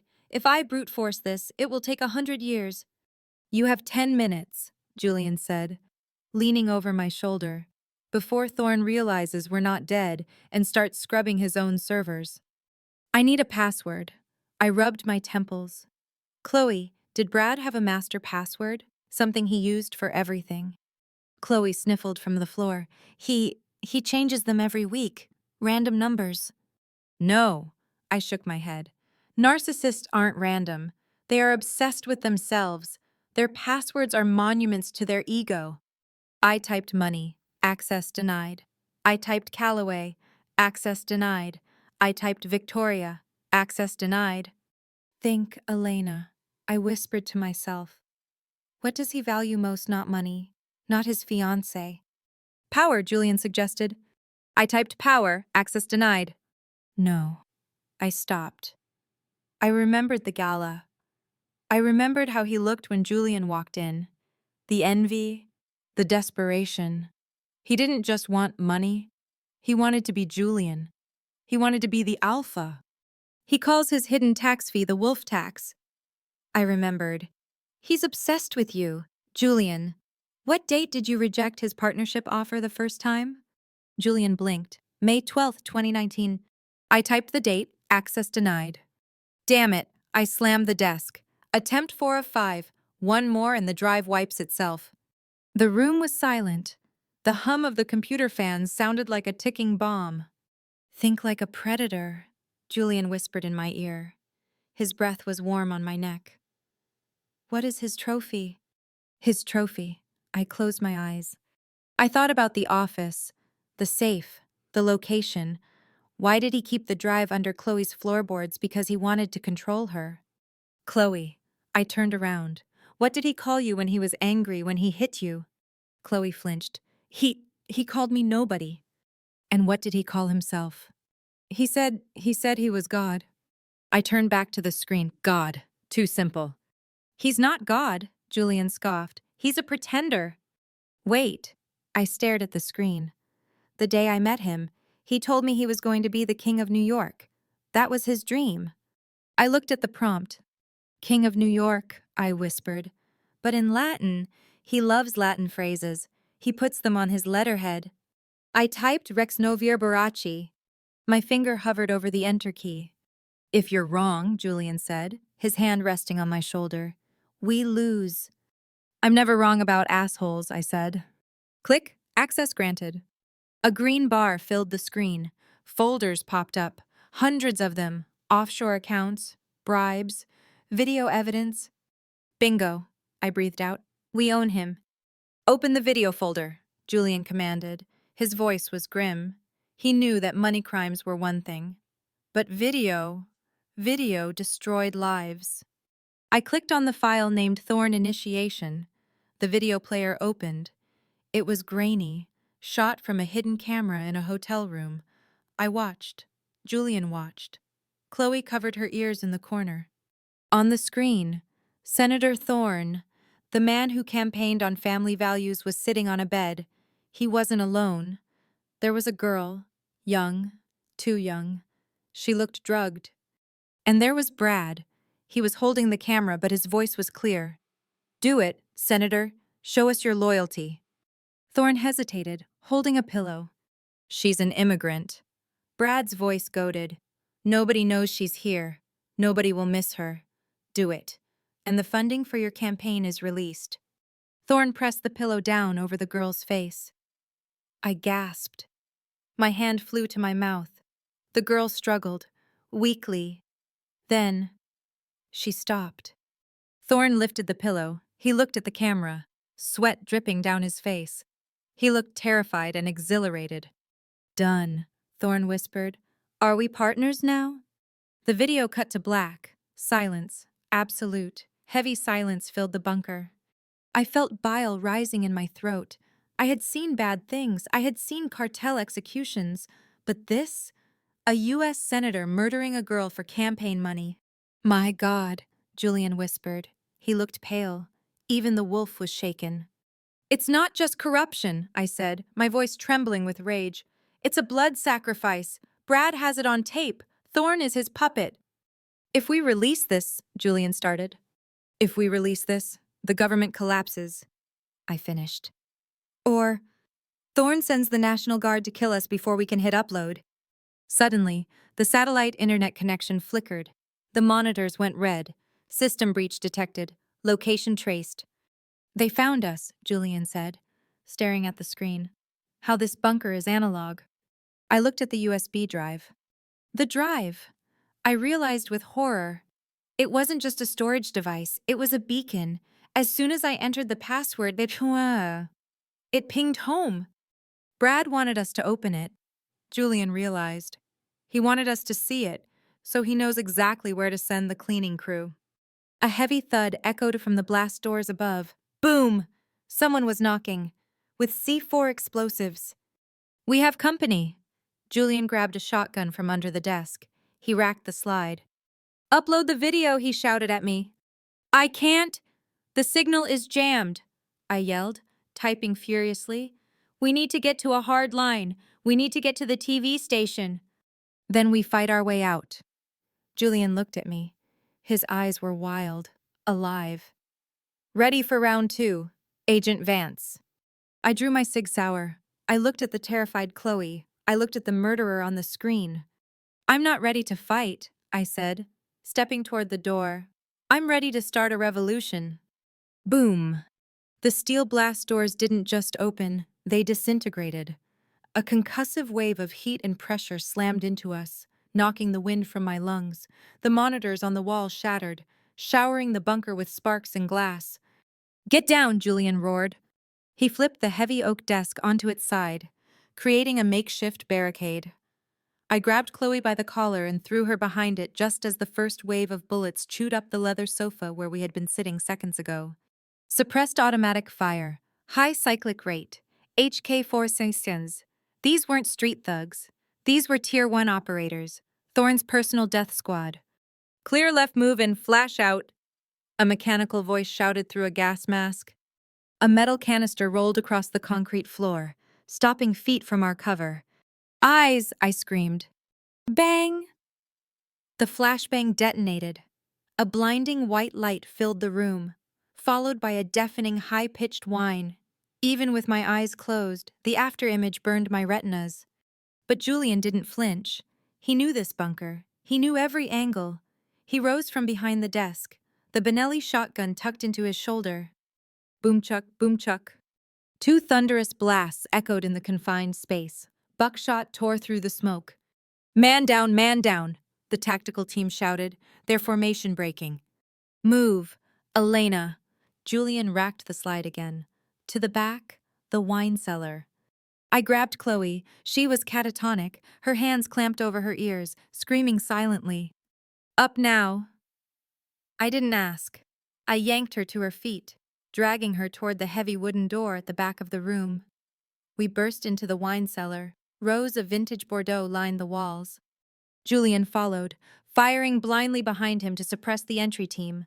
He slammed the door and locked the heavy iron bolt. It won't hold them for long. Julian panted. He limped heavily, favoring his bad leg. The adrenaline was wearing off and the pain was setting in. He went to a wine rack, the 1982 Petrus section. He grabbed a specific bottle and pulled it. The entire shelf swung open, revealing a dark, damp tunnel. The air that rushed out smelled of rust, mold, and century-old secrets. The postal tunnel, Julian said, grabbing a flashlight from the wall. It runs 3 miles north, connects to the subway grid near Grand Central. 3 miles, I looked at his leg. Julian, you can't run 3 miles on that knee. I don't have to run. Julian pushed me into the darkness. I just have to walk faster than they can drill through that door. Bullets began to splinter the wine cellar door behind us. Go! We ran. The tunnel was narrow, lined with dripping pipes and scurrying rats. My flashlight beam cut through the gloom, revealing rusted tracks on the floor. Chloe, move your feet, I hissed, pushing the terrified secretary forward. If you stop, you die. We ran for what felt like an eternity. My lungs burned. Chloe was sobbing, stumbling over the railroad ties behind us. The sound of the door breaching echoed down the tunnel. Then, voices, footsteps, fast, heavy boots splashing in the puddles. They were in the tunnel, and they were faster. Julian was lagging behind. I could hear his breathing ragged, painful gasps. The click-drag of his cane had been replaced by a heavy limp. I stopped. I turned back. Julian, I aimed my light at him. He was 50 yards back, leaning against the wet brick wall, clutching his shotgun. His face was gray, sweat dripping from his nose. His tuxedo was ruined, covered in dust and blood. "Keep going," he wheezed, waving me away. "No man left behind." I ran back to him. I grabbed his arm. "Lean on me." "Elena." "Stop." Julian shoved me away. "Do the math. I'm slowing you down. They are 2 minutes behind us. If we stay together, they catch us all, and Thorne gets the drive." "I don't care about the drive," I yelled, my voice cracking. "I'm not leaving you." "You have to." Julian looked at me. His eyes were fierce, burning with the intensity of a dying star. "You started a war, Agent Vance. You don't get to quit just because you fell in love with the casualty." My heart stopped. Fell in love. He admitted it. Here, in the dark, surrounded by rats and killers. Julian reached into his pocket. He pulled out a heavy iron key and a black credit card, the Centurion Black card. "Grand Central, Track 61, Julian said rapidly. "It's a private presidential platform. There's a service elevator to the Waldorf Astoria. Use the key. Use the card to buy whatever you need. Get to NBC." "Julian." "Take it," he shoved them into my hand. Lights appeared in the distance behind him, tactical flashlights dancing on the wet walls. "Contact front," a voice echoed. Julian racked the shotgun one last time. He checked the shell count. 3 rounds left. He turned to me. He grabbed the back of my neck and pulled me down. He kissed me. It wasn't a gentle kiss. It was desperate. It tasted of gunpowder, blood, and goodbye. It was a seal, a promise. "Go," he whispered against my lips. "Make them pay." Then he turned around. He walked back toward the lights. He didn't limp this time. He walked tall. The wolf facing the pack. "Hey!" Julian shouted down the tunnel, his voice booming. "You want the drive? Come and get it!" He fired a shot into the ceiling, bringing down a shower of loose bricks to create cover. "Julian!" I screamed. "Run!" he roared back, not looking at me. I stood there, paralyzed for a split second. The agony of leaving him tore me apart. But I felt the USB drive in my pocket, the evidence, the reason he was doing this. If I stayed, his sacrifice meant nothing. "Come on," I grabbed Chloe, who was cowering in the mud. I turned my back on the man I loved, and I ran. I ran through the darkness, tears streaming down my face, mixing with the soot. Behind me, the sound of the shotgun boomed, once, twice, then a barrage of automatic fire, then silence. I didn't stop running until I saw a metal ladder leading up to a grate. Light dim. Yellow street light filtered down. "Up," I ordered Chloe. We climbed. My muscles screamed. My hands were raw. We pushed the grate open and scrambled out. We were in a maintenance closet. I used Julian's key to open the door. We stepped out onto a platform. Not just any platform. It was dusty, abandoned, with an old armored train car sitting on the tracks. Track 61, FDR's secret station under Grand Central. We moved through the shadows, finding the service elevator Julian mentioned. The doors opened. We ascended. When the doors opened again, we weren't in a tunnel. We were in the bustling, chaotic main concourse of Grand Central Terminal. It was morning rush hour. Thousands of commuters in suits were rushing to work, drinking coffee, checking phones. The golden clock shone above the information booth. The contrast was blinding. Down there, death, darkness, blood. Up here, life, indifference, sunlight. Chloe collapsed against a marble pillar, gasping. We made it!" People stared at us. 2 women covered in dirt, one wearing tactical gear, the other in pajamas. "Is that?" someone whispered. I pulled my beanie low. I grabbed a discarded trench coat from a bench and threw it over Chloe. "Walk," I whispered. "Blend in." We walked toward the exit. I needed to get to a TV station. I needed to end this. But then, I saw the giant screen in the center of the terminal, the one broadcasting the morning news. Breaking news. The screen showed a live feed from Queens. The smoke was clearing. The reporter was breathless. "We have an update on the terror in Queens."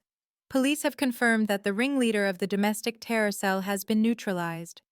My heart stopped beating. I froze in the middle of the crowd. The screen changed. It showed a body bag being zipped up. Billionaire Julian Sterling, suspected of funding the radical group and orchestrating the explosion, was found dead in a tunnel beneath the property. No, I whispered. The world spun.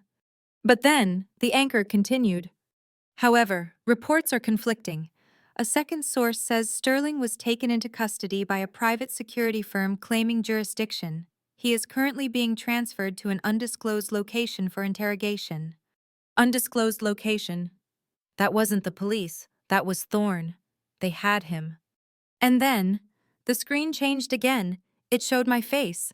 A new photo. A photo from my IRS personnel file. Police are manhunting for this woman, Elena Vance. She is considered armed, dangerous, and mentally unstable. Authorities say she is carrying a cyber weapon capable of disrupting the city's power grid. Shoot-on-sight orders have been issued. I looked down at the USB drive in my hand. They spun it. They turned the evidence of their crimes into a cyber weapon. If I walked into a TV station now, I wouldn't get airtime. I would get a bullet in the head from a SWAT sniper. I was alone. My partner was gone. The city was hunting me. And I had a terrified secretary who was 1 second away from cracking. I looked at the black Amex card Julian gave me. Make them pay. I gripped the card. I gripped the drive. I turned to Chloe. My tears were gone. Stop crying, I said. My voice was dead, empty. We aren't going to the police. We aren't going to the news. Where are we going? Chloe asked, trembling. I looked at the exit, toward the towering skyscrapers of Manhattan. We're going to buy a war, I said, and I know exactly who sells them. 7:00 a.m. Chinatown, Manhattan. The smell of steaming dim sum and rotting fish filled the air. The morning crowds were thick here, a sea of tourists and locals moving through the narrow, crooked streets. It was the perfect camouflage. I pulled the collar of the dirty trench coat higher. Chloe walked beside me, her head down, clutching a plastic bag we had bought to hide her ruined clothes. Where are we going? Chloe whispered, flinching as a delivery truck honked. This isn't a safe house. Safe houses are static targets, I said, scanning the street. We need a weapon, and in the digital age, weapons aren't sold in gun shops. I stopped in front of a faded internet cafe. The sign read Dragon Net Gaming, 24/7. The windows were blacked out. Inside, I ordered. We walked in. The air was thick with cigarette smoke and the hum of 100 cooling fans. Rows of teenagers were glued to screens, playing video games. I walked straight to the counter. An old man with a scarred face was reading a newspaper. Machine 88, I said. The man looked up. He looked at my dirty face. He looked at the trembling girl beside me. Machine 88 is broken, he rasped. Members only. I reached into my pocket. I pulled out the Black Centurion card. I slammed it on the counter. I'm buying the membership, I said. I'm buying the whole damn building for the next hour. Clear the room. The old man looked at the card. Titanium, unlimited limit. The holy grail of plastic. He picked up a phone. He said one word in Cantonese. Clear. Somewhere in New Jersey, an abandoned warehouse. Ice-cold water hit Julian's face. He gasped, choking, his body jerking against the chains that held him to the steel chair. Wake up, Sleeping Beauty. Bradford Calloway stood over him. He wasn't wearing his suit. He was wearing a butcher's apron over a dress shirt. Sleeves rolled up, he held a metal bucket. Julian shook his head, clearing the water from his eyes. His lip was split. His left eye was swollen shut. His tuxedo was shredded. But when he looked up, he smiled. Is that an apron? Brad? Julian rasped, his voice rough. Are you going to bake me a cake? We know how much you love cake. Brad backhanded him across the face. Julian's head snapped back. Where is she? Brad screamed. He was unraveling. His hair was messy, his eyes manic. Where is the drive? I don't know. Julian spat blood onto the concrete floor. She dumped me, took the credit card, took the drive. Women, right, can't trust them. Liar.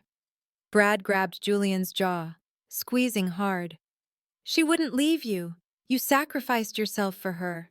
It was romantic. Disgusting. Brad turned to the table of tools behind him. Pliers, hammers, a blowtorch. Thorne is getting impatient, Julian. He wants that drive, and I want my money back. Brad picked up the blowtorch. He lit it. The blue flame hissed. Give me the password to your Cayman accounts. I'll transfer your billions to me. Then I'll disappear. And maybe, just maybe, I'll let you live. Julian looked at the flame. He didn't blink. You think you can steal my empire, Julian whispered. Brad, you couldn't even run a lemonade stand without laundering money. Chinatown, the back room. The gamers were gone. The internet cafe was actually a front for a dark web node. The computers in the back room were military grade. I sat at the main terminal. Chloe stood behind me, watching the screens flicker. What are you doing? She asked. Brad controls the narrative because he controls the media, I typed furiously. He has bots, he has news anchors, he has the senator. I accessed a hidden forum, the Silk Road 3.0. I can't fight him with a gun anymore, I said. I need an army, a digital army. I posted a bounty. Job hack the planet. Target Callaway Capital and Senator Thorne. Objective total disclosure. Payment $10 million. I scanned the black card. The verification turned green. Responses flooded in. From Russia. From North Korea. From guy in a basement in New Jersey. $10 million, Chloe gasped.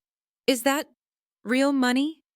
It's Julian's money, I said. He told me to buy whatever I needed. I'm buying chaos. I opened a chat with a user named Zero Cool. Zero Cool wrote, for 10 million. I can crash the stock market. I wrote back, I don't want to crash. I want a takeover. I need every digital billboard in Times Square. I need every TV station signal hijacked. In 30 minutes. Zero Cool wrote, Times Square is hard. NSA level encryption. I wrote, I have the encryption keys to the senator's back door. Uploading now. I plugged in the USB drive. I sent the file named Thorne Backdoor. Zero Cool wrote, holy shit, this is real. You got it, lady. 30 minutes. I leaned back. The army was mobilized. Now, I turned to Chloe. We need to record a message. Me, Chloe squeaked. No. I stood up. Removing the beanie, I shook my blonde hair loose. I wiped the soot from my face. Not you. Not Elena the agent. I looked into the webcam. The gold digger is going to make her final demand. The warehouse. Ah! Julian screamed. It was a raw, guttural sound. Brad pulled the blowtorch away from Julian's hand. The smell of burnt flesh filled the room. That was just the pinky finger, Brad panted, sweat dripping down his face. Imagine what I can do to the rest. Julian slumped forward, breathing heavily. His hand was a ruin. Tell me the password, Brad yelled. Julian chuckled, a low, wheezing sound. The password. Julian lifted his head. His eyes were glazed with pain, but the fire in them was untouched. The password is, Elena will kill you. Brad roared in frustration. He raised the blowtorch again. Sir! A guard burst into the room. Turn on the TV, you need to see this. Not now, Brad screamed. Sir, it's Times Square, it's everywhere. Brad froze. He turned off the torch. He walked to the small TV in the corner of the warehouse and turned it on. Times Square, Manhattan, 800 a.m. The morning commute was in full swing. Tourists were taking selfies. Businessmen were rushing. Suddenly, the giant screens flickered. The Coca-Cola sign went black. The NASDAQ screen went black. The massive ABC news ticker went black. Static. Then, a face appeared. It wasn't a shadowy hacker face. It was Elena Vance. She looked disheveled, bruised, and beautiful. She looked directly into the camera. Her voice boomed across the square, amplified by the hacked speakers. Good morning, New York. The crowd stopped. Traffic stopped. People looked up. My name is Elena Vance.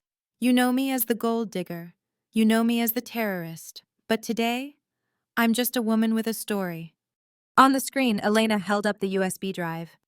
Bradford Calloway told you I stole a watch. Senator Thorne told you I blew up a building. They lied.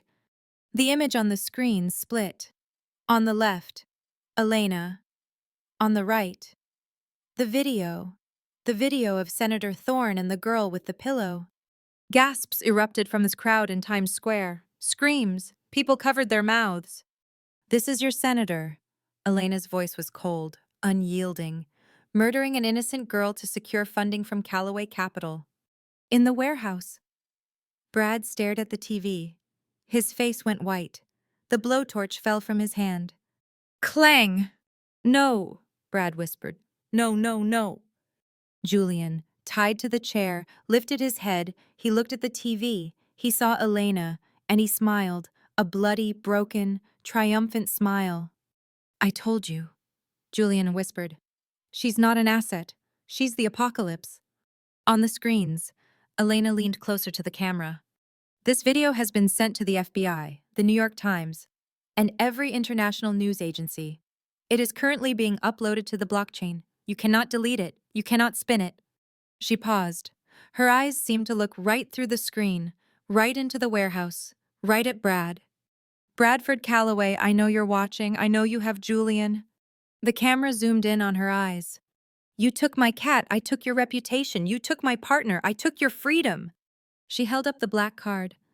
"And now, I'm putting a bounty on you. $500 million, the exact amount you tried to launder." The text flashed on the giant screens. "Wanted Bradford Callaway. Bounty $500 million. Alive." "Run, Brad," Elena whispered. "Run fast, because every criminal, every cop, and every citizen in this city is looking at you right now like a lottery ticket." The screens went black. The warehouse. Brad stood paralyzed. The guard looked at Brad, then he looked at the TV, then he looked at Brad again. The guard's hand slowly moved toward his gun. $500 million. Brad saw the look in the guard's eyes. "Don't even think about it," Brad screamed. He drew his own gun and shot the guard. Bang, the guard fell. But outside, sirens began to wail. Not just police sirens. The heavy thrum of helicopters. Brad looked at Julian. Julian laughed. It was a loud, maniacal laugh. "Checkmate," Julian said. Brad pointed the gun at Julian's head. "If I go down," Brad snarled, "I'm taking you with me." He cocked the hammer. "Goodbye, Wolf." The warehouse was silent, save for the distant wail of sirens growing louder. Brad's finger tightened on the trigger of the Glock 19 pressed against Julian's forehead. His eyes were wide, bloodshot, vibrating with madness.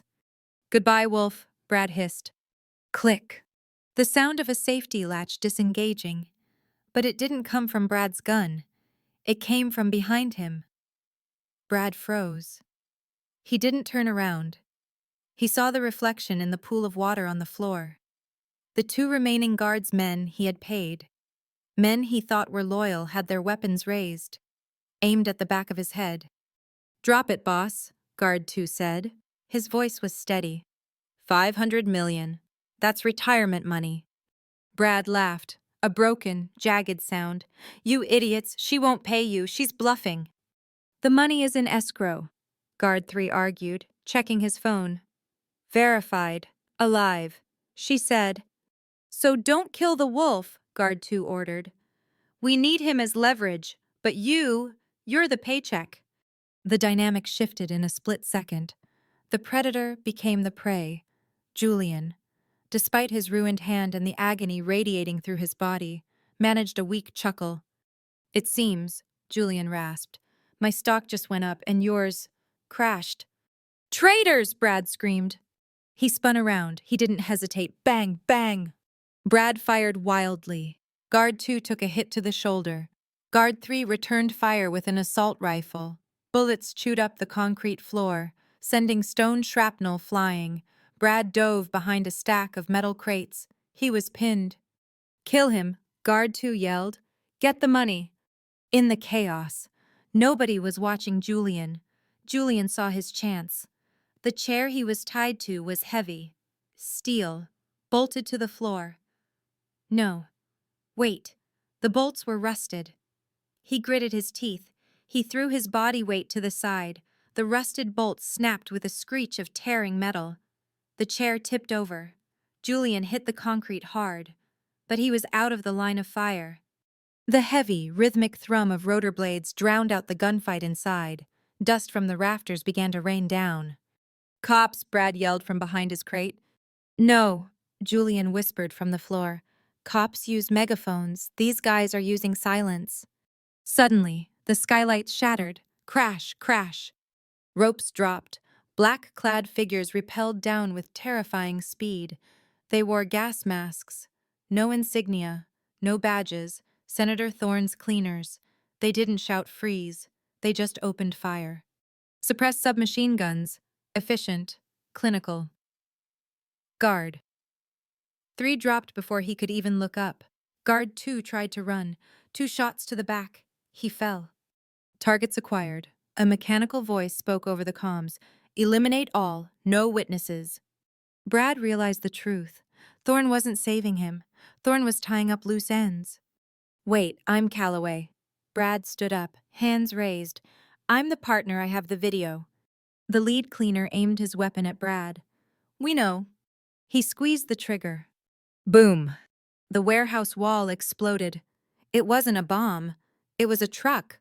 A massive reinforced garbage truck, stolen from the city sanitation department, smashed through the brick wall like it was made of Lego.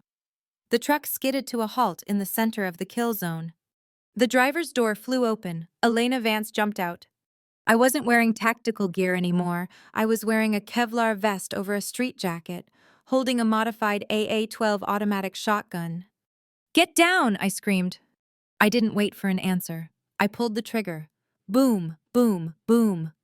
The shotgun unleashed a wall of lead. The sheer volume of fire forced the cleaners to dive for cover. "Julian," I shouted, scanning the room through the smoke. "Here," a weak voice from the shadows. I spotted him. The chair on its side. The blood. I sprinted toward him, firing suppressive bursts. "Covering fire!" I yelled into my earpiece. From the hole in the wall, 3 mercenaries I had hired opened up with assault rifles, creating a corridor of safety. I reached Julian. I saw his hand. My eyes widened, tears threatening to spill. It was a mangled mess of burnt flesh and bone. "Oh God, Julian." "I'm fine," Julian lied, his face pale as a sheet. "Nice truck. Very aromatic." "Shut up." I holstered my shotgun and pulled a knife. I cut the ropes binding him to the chair. "Can you walk?" "For you," Julian gripped my arm. "I can fly." "Target is escaping," the cleaner leader shouted. "Flank them." Bullets pinged off the metal chair next to us. "We have to go now." I grabbed Julian, pulling his arm over my shoulder. He was heavy, dead weight. We moved toward the truck. It was 30 feet away. "Brad!" Julian suddenly stopped. "Where is Brad?" I looked around. Brad was gone. In the confusion of the truck crash, he had slipped away, a cockroach scurrying into the dark. "Forget him," I yelled. "Thorne's men will kill us if we stay." We reached the truck. My mercenaries were taking hits. One went down. I shoved Julian into the cab of the garbage truck. I jumped into the driver's seat. The windshield was shattered. I slammed the truck into reverse. Grind. The massive wheels spun in the debris. Bam! We smashed back out through the hole we made. Outside, black SUVs were blocking the exit. "Hold on!" I screamed. I shifted gears. I didn't brake. I rammed the lead SUV. Crunch. The garbage truck crumpled the SUV like a soda can, pushing it out of the way. We broke the perimeter. "Get us out of here," Julian groaned, clutching his hand. I floored it. The garbage truck rumbled down the industrial road. I drove for 10 minutes, weaving through the back alleys of New Jersey, until I found a secluded underpass. I killed the engine. The silence was sudden and terrifying. "Julian." I looked over at the passenger seat. Julian was slumped against the door. His eyes were closed. His breathing was shallow, ragged. "Julian." I reached for his neck. His pulse was thready, fast, weak. The shock was killing him. "Stay with me." I slapped his cheek lightly. "Hey, look at me. You don't get to die. You owe me a dinner." Julian's eyes fluttered open. They were hazy. "Elena," he whispered. "I'm here." The drive, he mumbled. Thorn, he won't stop. I released the video, I said, tearing a strip off my shirt to bind his hand tighter. The world knows you won. No. Julian coughed, blood trickling from the corner of his mouth. Brad, he knows about the vault. The vault, the bunker. No. Julian's grip on my arm tightened. The real vault, beneath the Federal Reserve, where the politicians keep the originals. He was delirious, or he was revealing the final secret. Julian, save your strength. Listen to me, he gasped. Thorn isn't the head. He's just the muscle. The head is... His eyes rolled back, his hand went limp. Julian, I screamed. I checked his pulse again. It was fading fast. I couldn't go to a hospital. Thorn would have every ER in the tri-state area monitored. I pulled out my phone. The Zero Cool chat was still open. I wrote, I need a vet. Zero Cool wrote, a vet. I wrote, a veterinarian. Someone who can operate on a human without asking questions. Send me a location, now. I looked at Julian's pale face. The wolf was dying. Hang on. I started the truck again, tears blurring my vision. I'm not letting you go. Not yet. I slammed on the gas. But in the rearview mirror, I saw something. Not police lights. Not black SUVs. A single, silver sports car, following at a distance. Brad, he hadn't run away. He was following the blood trail, and he was coming to finish what he started. 10:15 a.m. Newark, New Jersey. The clinic wasn't a clinic. It was a basement under a laundromat that smelled of bleach, wet dog, and desperation. I kicked the door open, carrying Julian's dead weight. He was pale, his skin clammy, his expensive suit soaked in blood that was turning black. Help! I screamed. I have money, cash! A man emerged from the back, Dr. Wu. He wore a stained apron and held a cigarette. He looked at Julian, then at the shotgun slung over my shoulder. No cops, Wu said, his voice raspy, and no humans. I only fix pit bulls. I dragged Julian to the metal examination table and shoved a stack of bills, Julian's emergency cash, into Wu's chest. $10,000. He's a pit bull, I panted, laying Julian down. The biggest one in New York. Fix his hand, stop the bleeding, or I burn this place down with you in it.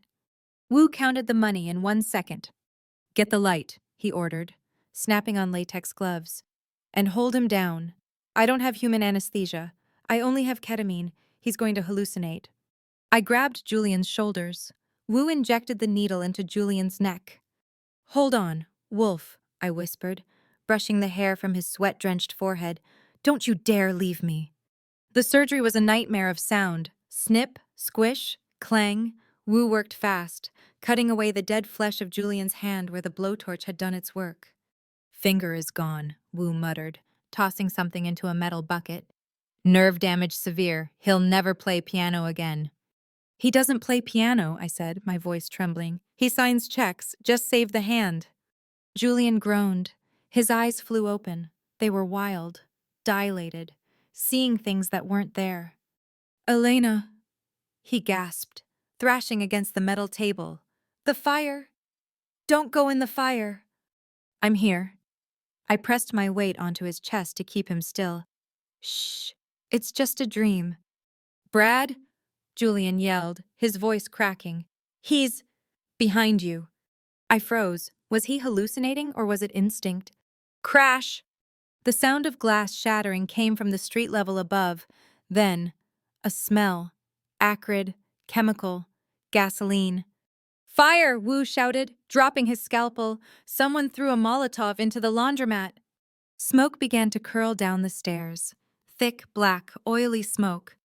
He found us, I realized, grabbing my shotgun. Brad, he tracked the truck. He didn't come down to fight. He was burning us out. Keep working, I ordered Wu. Finish the sutures. Are you crazy? We'll suffocate. Wu grabbed his cash and ran for the back exit. Coward, I screamed.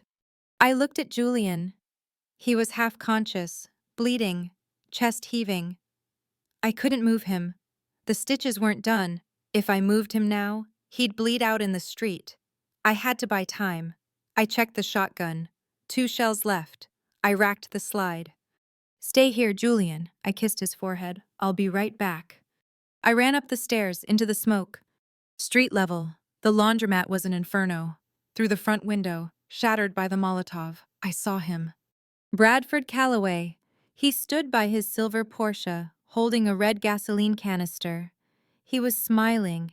He was splashing gas on the only exit door. "Come out, little rats!" Brad shouted over the roar of the fire. "Come out and play!" I didn't come out. I aimed through the broken window. Boom! I fired. The heavy slug blew the gasoline can out of his hand. Gasoline sprayed all over Brad. "Ah!" Brad screamed, stumbling back, wiping fuel from his eyes. I stepped out of the burning building. The shotgun leveled at him. I looked like a demon rising from hell, covered in soot, blood, and rage.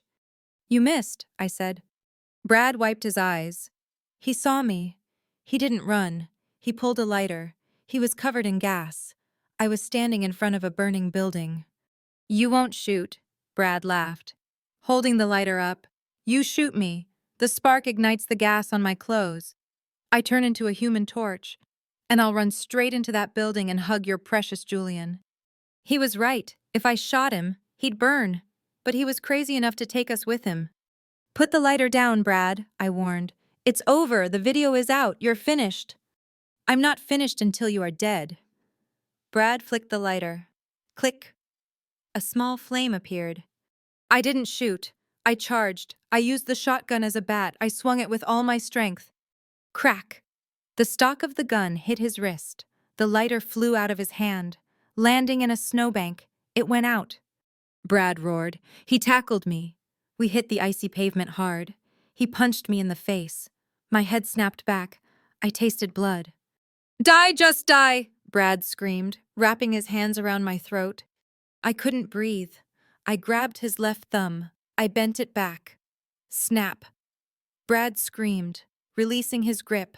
I bucked my hips. Throwing him off, I rolled and scrambled for my shotgun. But Brad was faster. He pulled a knife from his boot. He lunged. I raised the shotgun to block. Clang! The knife stuck in the metal receiver of the gun. We were locked in a stalemate. "Why?" Brad hissed. Spit flying. "Why couldn't you just stay a dumb model? I gave you everything." "You gave me a cage," I headbutted him. Crack! My forehead hit his nose. Blood exploded. Brad stumbled back, blinded. I raised the shotgun. 1 shell left. "On your knees," I screamed. "Do it." Brad swayed, blood pouring down his face. He looked at the gun. Then he looked at the burning laundromat behind me. He smiled. "You can't save him, Elena," Brad whispered. "Listen." I listened. Boom. A gas line inside the laundromat exploded. The front of the building collapsed. "No," I screamed, turning around. Julian was down there. Brad took the opportunity. He didn't attack. He ran. He jumped into his Porsche. Vroom. He peeled away, leaving me standing between a burning grave and a fleeing killer. I didn't hesitate. I dropped the gun and ran back into the fire. Julian. I choked on the smoke. The stairs were gone. I jumped down the hole into the basement. The table was empty. My heart stopped. Then I saw him. He was in the corner, by the back exit that Dr. Wu had used. He had dragged himself there. He was sitting against the wall, holding a fire extinguisher in his good hand.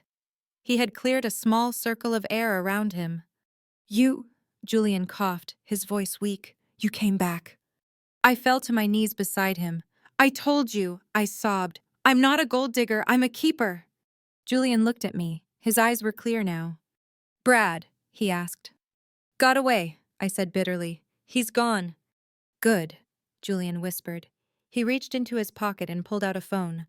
I swiped it, from Dr. Wu, before he ran. "Why?" "Because." Julian held up the phone. "I just got a notification. Brad didn't just run away. Elena, he transferred the money, the 500 million. He moved it from the offshore account to a crypto wallet." Julian turned the screen to me. It showed a transaction alert.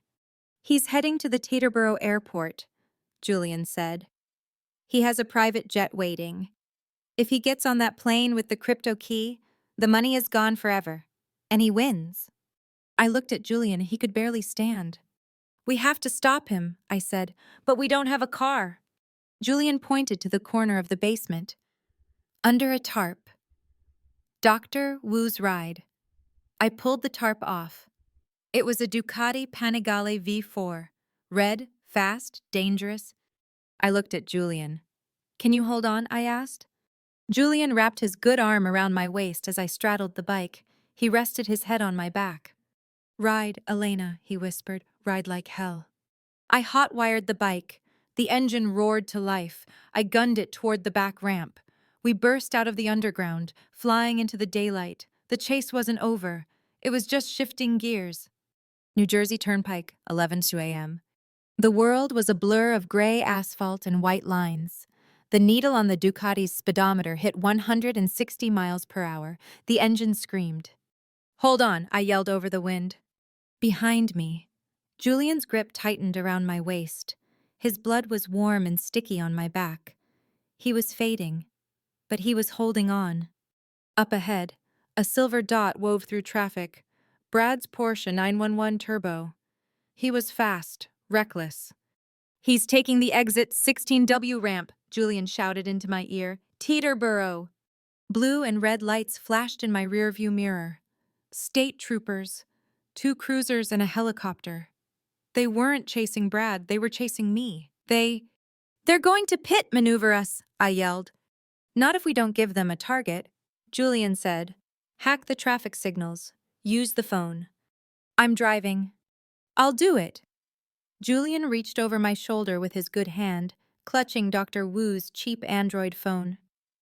Dr. Wu had a rootkit installed for gambling hacks, Julian muttered. I'm bridging it to the DOT grid. Ahead, the traffic light at the intersection leading to the airport turned green. Brad sped through. The police cruisers accelerated to cut me off. Now, Julian pressed a button. Flash. All 4 lights at the intersection turned red, simultaneously. Cross-traffic slammed on their brakes. An 18-wheeler jackknifed, blocking the entire intersection. The police cruisers slammed into the truck's trailer. I didn't stop. I rode up the embankment, bypassing the wreck, jumping the curb. The bike landed hard, but we kept moving.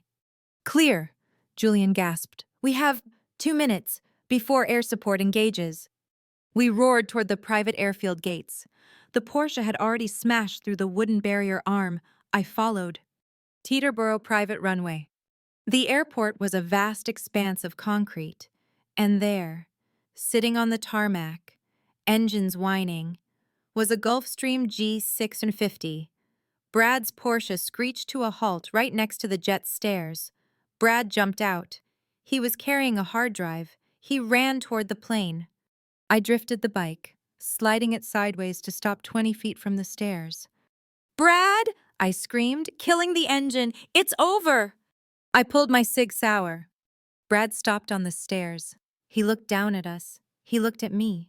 Gun drawn. He looked at Julian, pale and bleeding on the back of the bike. The jet engines were loud, but Brad's laugh was louder. Over, Brad shouted. I have the money, I have the pilot, I have the flight plan, you have a stolen bike and a dying man.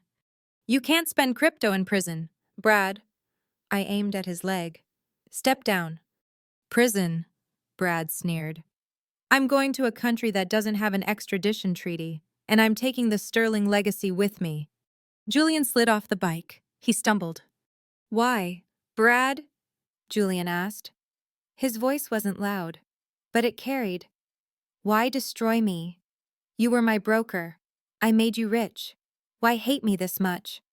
Brad froze, his face twisted. Brad walked down 1 step. He looked at Julian with eyes that were terrifyingly familiar. Gray eyes. Wolf eyes. You really don't know, do you? Brad whispered. Then he screamed. You arrogant bastard. Look at me. Look at my face. Julian stared at him. We have the same nose. Brad touched his own bloody face. We have the same eyes. We have the same father. Silence. Even the jet engines seemed to quiet down. I lowered my gun slightly. Brothers. That's right, Brad spat. Old man Sterling had a maid. My mother. He paid her off. Sent her away to Queens to rot while you grew up in the penthouse. You got the piano lessons. You got the empire. Julian looked stunned. I didn't know. Of course you didn't, Brad yelled. You looked right through me. For 10 years I worked for you. I made you millions. And you treated me like a servant, just like he treated her.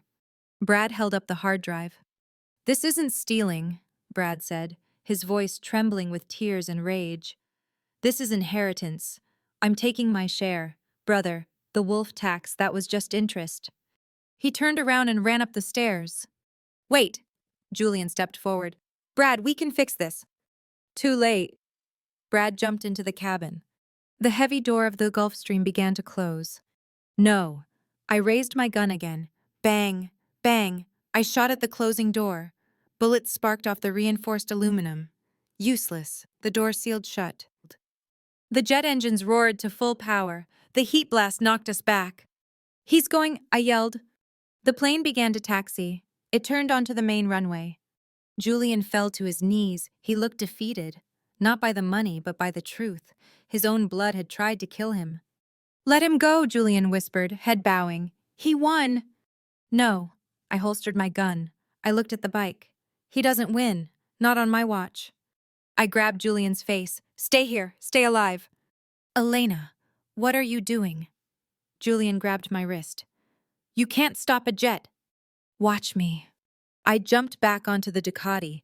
I didn't chase the plane from behind. That was impossible. I looked at the runway layout. The plane was heading north.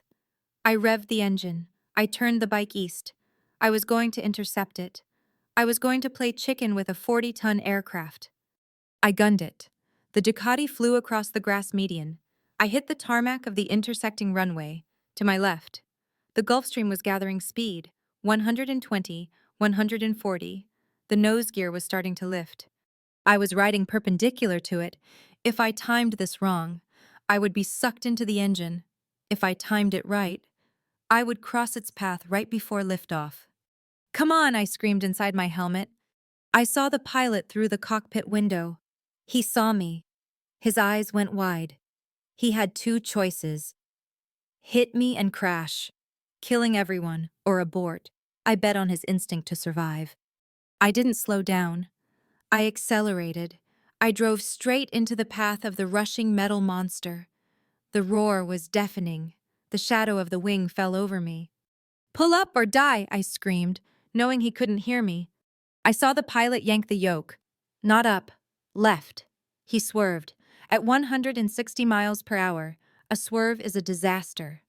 The jet's right wing dipped. It clipped the runway tarmac. Screech. Sparks showered like fireworks. The wingtip tore off. Fuel sprayed. The plane spun. It lost lift. It skidded off the runway, plowing into the grass. Crunch. Bang. The fuselage slammed into the mud, sliding sideways, leaving a trench of destruction.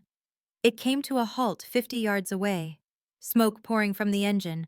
I slammed on my brakes. The bike fishtailed and stopped. I sat there, chest heaving. I did it. He didn't fly. But then, the emergency exit of the broken plane popped open. Brad fell out onto the grass. He was dazed, bleeding from the head, but he was still holding the hard drive, and he had a gun. He looked at me. He raised his weapon, but he didn't aim at me. He aimed at the fuel leaking from the broken wing. If I can't have it, Brad screamed, blood pouring into his eyes. He was going to blow us all to hell. The air reeked of high-octane aviation fuel. It pooled around Brad's feet, shimmering like a toxic rainbow on the tarmac. Don't come closer, Brad screamed, the gun shaking in his hand. He pointed it at the fuel. One spark. That's all it takes. We all burn. I froze on the bike. I was 50 feet away, too far to disarm him, close enough to be incinerated. Brad, stop, I said, my voice steady despite the racing of my heart. The money is gone. The plane is broken. It's over. It's never over. Brad wiped blood from his eyes.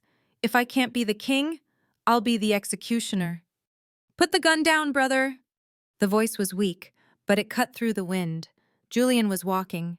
He had left the safety of the bike. He was limping across the tarmac, walking straight toward the fuel spill, straight toward Brad. "Julian, no," I yelled. "Get back!"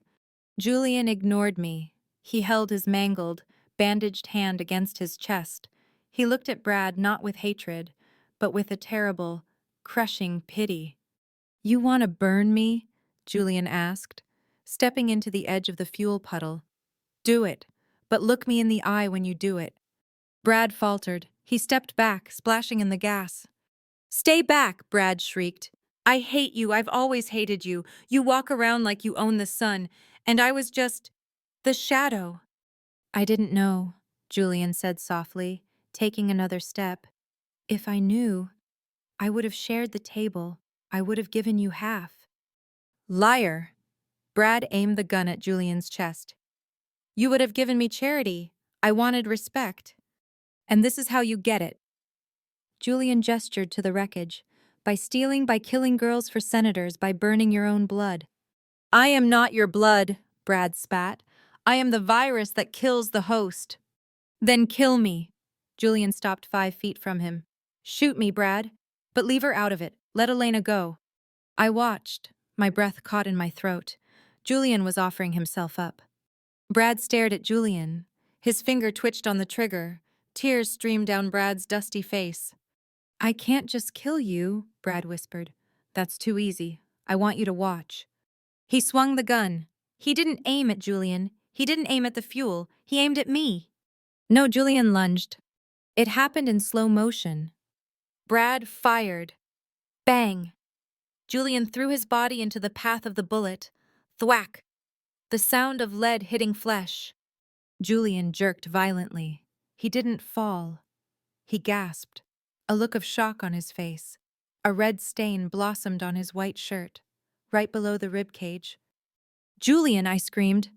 My vision turned red. The world narrowed down to a single point: Brad's head. I didn't think. I didn't calculate. I acted. I drew my Sig Sauer. Brad was shocked that he had shot Julian. He hesitated for a fraction of a second. That was all I needed. Bang! My shot was true. The bullet struck Brad in the right shoulder, his gun arm. "Ah!" Brad screamed, dropping his weapon. It fell into the puddle of fuel. Splash! It didn't fire. It didn't spark. Brad clutched his shoulder. Falling to his knees in the gasoline, I sprinted. I ran faster than I had ever run in my life. I reached Julian just as his legs gave out. I caught him. We collapsed together onto the hard, cold tarmac, safely away from the fuel. "Julian, Julian, look at me." I pressed my hands against his wound. The blood was hot, pulsing through my fingers. "Did I?" Julian coughed, a bubble of blood forming on his lips. "Did I save the queen?" "You idiot," I sobbed, tears blinding me. "You stupid, arrogant wolf. Why did you do that?" "Because—" Julian smiled weakly, his hand reaching up to touch my face. "You were right. I'm a keeper." His hand slipped from my cheek, his eyes fluttered shut. "No, stay with me, Julian." Sirens wailed, tires screeched, dozens of vehicles swarmed the runway, police cruisers, FBI SUVs, SWAT trucks. "Freeze, hands in the air." The voices were distant, distorted. I looked up. 50 rifles were pointed at me. Brad was writhing on the ground nearby, surrounded by officers who were dragging him out of the fuel. He was laughing, a manic, broken laugh. "He's dead," Brad screamed as they cuffed him. "I killed him. I win. I finally won." I looked down at Julian. He wasn't moving. I grabbed my gun. I wanted to finish it. I wanted to put a bullet in Brad's brain right there, in front of the FBI. "Drop the weapon," a voice amplified by a loudspeaker boomed. "Elena Vance, drop it or we shoot." I looked at the gun in my hand, then at Julian. If I shot Brad, I would be killed instantly. And Julian? Julian would die alone on the tarmac. I needed him to live. I needed paramedics. I slowly opened my hand. Clatter! The gun hit the ground. "I surrender!" I screamed, raising my bloody hands. We need a medic officer down. Civilian down. Get a medic now. A tactical team swarmed me. Rough hands grabbed me, forcing me face down onto the pavement. Elena Vance, you are under arrest for domestic terrorism, cybercrimes, and assault. I don't care, I yelled, spitting gravel. Help him, save him. I turned my head. I saw paramedics rushing to Julian. They ripped open his shirt. They started CPR. Pump, pump, pump. No pulse, a paramedic shouted. Get the defib charging clear. Thump. Julian's body arched off the ground. I watched, helpless, pinned under the knee of an FBI agent. Come back, I whispered into the asphalt. Please, Julian, don't leave me alone in this fight. They hauled me up. They shackled my hands and feet. Get her out of here, a suit-wearing agent ordered. Straight to federal detention, solitary. They dragged me toward an armored van. I twisted around, straining against the chains to get one last look. They were loading Julian onto a stretcher. An oxygen mask was over his face. The heart monitor was beeping erratically. Beep, beep, beep. Brad was being shoved into a separate police car. He saw me. He grinned, his teeth stained with blood. See you in hell, sister-in-law, Brad mouthed. The doors of the van slammed shut in my face. Darkness swallowed me. I was alone. I had exposed the senator. I had caught the money launderer. I had saved the city, and my reward was chains. I leaned my head against the cold metal wall of the van. The vibrations of the engine traveled through my spine. I didn't cry. The tears were gone. Tears were. I closed my eyes and replayed Julian's last words. I'm a keeper. You better be, I whispered to the darkness. Because if you die, I'm going to burn this whole country down to find your ghost. The van lurched forward. The story wasn't over. The wolf was down. The queen was captured. But the game had just entered overtime. 3 months later, United States District Court, Southern District of New York. The gavel banged, bang, it sounded final, like a coffin lid closing. Order, Judge Malice shouted. One more outburst from the gallery and I will clear this courtroom. I sat at the defense table. I wasn't wearing Valentino. I wasn't wearing tactical gear. I was wearing a standard-issue orange federal jumpsuit. My wrists were shackled to the table. 3 months in solitary confinement had made me pale, but it hadn't broken me. It had sharpened me. Ms. Vance. Judge Malice looked down at me over his spectacles. You are charged with cyber-terrorism, grand larceny, assault with a deadly weapon, and reckless endangerment. The prosecution is asking for a sentence of life without parole. The prosecutor, a sharp-suited shark named Mr. Gecko, handpicked by Senator Thorne's allies, smirked. Your Honor. Gecko stood up. The defendant didn't just steal money. She hijacked the broadcast systems of Times Square. She endangered millions. She is an anarchist. I am a whistleblower, I said, my voice raspy from disuse but steady. I exposed a murderer. Alleged murderer, Gecko corrected smoothly. Senator Thorne has been cleared of all charges due to lack of admissible evidence. The video you uploaded deepfake. A forgery created by you to destabilize the market. My hands clenched into fists. Thorne had won. He had spun the narrative. And Julian. I swallowed the lump in my throat. I hadn't seen him since the tarmac. The official report said he was in a coma in Switzerland. Or dead. Nobody knew. I was alone. The prosecution calls its star witness, Gecko announced, Mr. Bradford Calloway. The side doors opened. Brad walked in. He wasn't in a jumpsuit. He was in a suit. He walked with a cane. His arm was in a sling. He sat in the witness stand. He looked at me. His eyes were dead, but his smile was triumphant. Mr. Calloway, Gecko began, please tell the court what happened on the day of the incident. She went crazy. Brad lied effortlessly. She was obsessed with me. When I broke off the engagement, she vowed to destroy me. She shot my brother, Julian Sterling, in cold blood because he refused to help her extortion scheme. Then she shot me. The gallery gasped.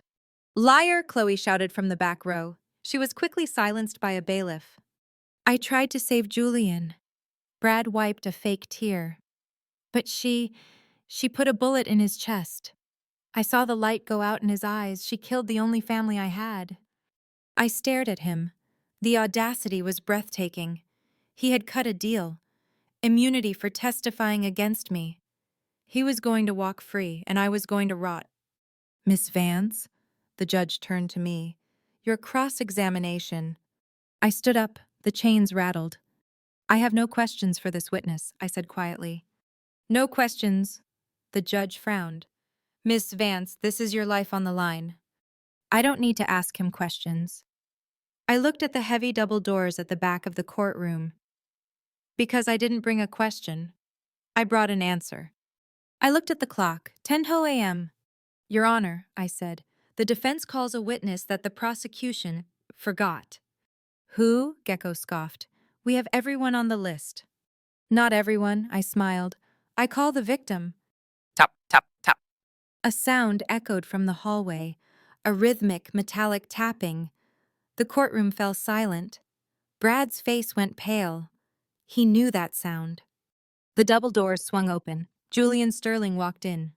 He wasn't in a hospital gown. He was wearing a black bespoke suit, sharper than a razor blade. He walked with a silver-handled cane. He looked thin, scarred, but alive. And he looked dangerous. Objection! Gecko shouted, panicking. This witness was declared medically unfit. I got better. Julian's voice boomed across the room. He walked past the bar. He didn't look at the judge. He didn't look at the jury. He walked straight to my table. He looked at me. His eyes, wolf eyes, softened. Orange isn't your color, he whispered. I tried to tell them, I whispered back, tears stinging my eyes. You're late. Traffic was murder. He winked. Then he turned to the witness stand. Brad was trembling. He looked like he was seeing a ghost. Hello, brother, Julian said, cold as ice. Get out of my chair. Pandemonium erupted. The judge banged his gavel. Order, Mr. Sterling. Take the stand. Julian sat down. Brad scrambled away, shrinking into the corner. Mr. Sterling, the judge asked, did the defendant shoot you? No, Julian said. She saved my life. The man who shot me is standing right there. He pointed his cane at Brad. That's hearsay, Gecko shouted. Words are cheap. Julian reached into his jacket. He pulled out a thick stack of documents. So I brought receipts. He threw the documents on the judge's bench. What is this? The real vault, Julian announced. While I was recovering, I had my team do some digging. Senator Thorne didn't just use Brad for laundry. He used Callaway Capital to short sell stocks of companies he was about to regulate. Insider trading. Treason. Julian turned to the jury. And the deepfake video, I have the original raw file, time-stamped, location tagged. It was recovered from Brad's private cloud, which I bought this morning. Brad screamed, You can't do that. That's illegal. I bought the server farm, Brad. Julian smirked. I own the data, I own the evidence, and I own you. Julian looked at the prosecutor. Mr. Gecko, you received a wire transfer of $500,000 from a shell company yesterday. Would you like me to read the account number to the court? Gecko turned white. He slammed his briefcase shut. I recuse myself. I resign. He ran out of the courtroom. The judge looked at the documents. His hands shook. Bailiff, the judge ordered, his voice grave, arrest Bradford Callaway and issue a warrant for Senator Thorne. No! Brad shrieked as the marshals grabbed him. I'm the victim. I have immunity. Immunity revoked, the judge declared, for perjury and high treason. Brad was dragged away, kicking and screaming as he passed Julian. He lunged, trying to bite. I should have aimed for the head, Brad screamed. Julian didn't flinch. He just leaned in and whispered one sentence. You're not a wolf. Brad, you're just a dog that needs to be put down. The door slammed shut. Brad was gone. The courtroom erupted in cheers. Chloe was jumping up and down in the back. The judge turned to me. Miss Vance, in light of new evidence, and the sheer overwhelming nature of this mess, he sighed. All charges are dismissed. You are free to go. The bailiff unlocked my cuffs. Click. The chains fell to the floor. I rubbed my wrists. I felt light. dizzy. Julian stood up. He held out his hand. His damaged hand, the one missing a finger, was covered in a black leather glove. "Ready to go?" he asked. "Where?" I asked, taking his hand. "Lunch," Julian said. "You owe me a dinner, but let's start with lunch." Outside the courthouse, the steps.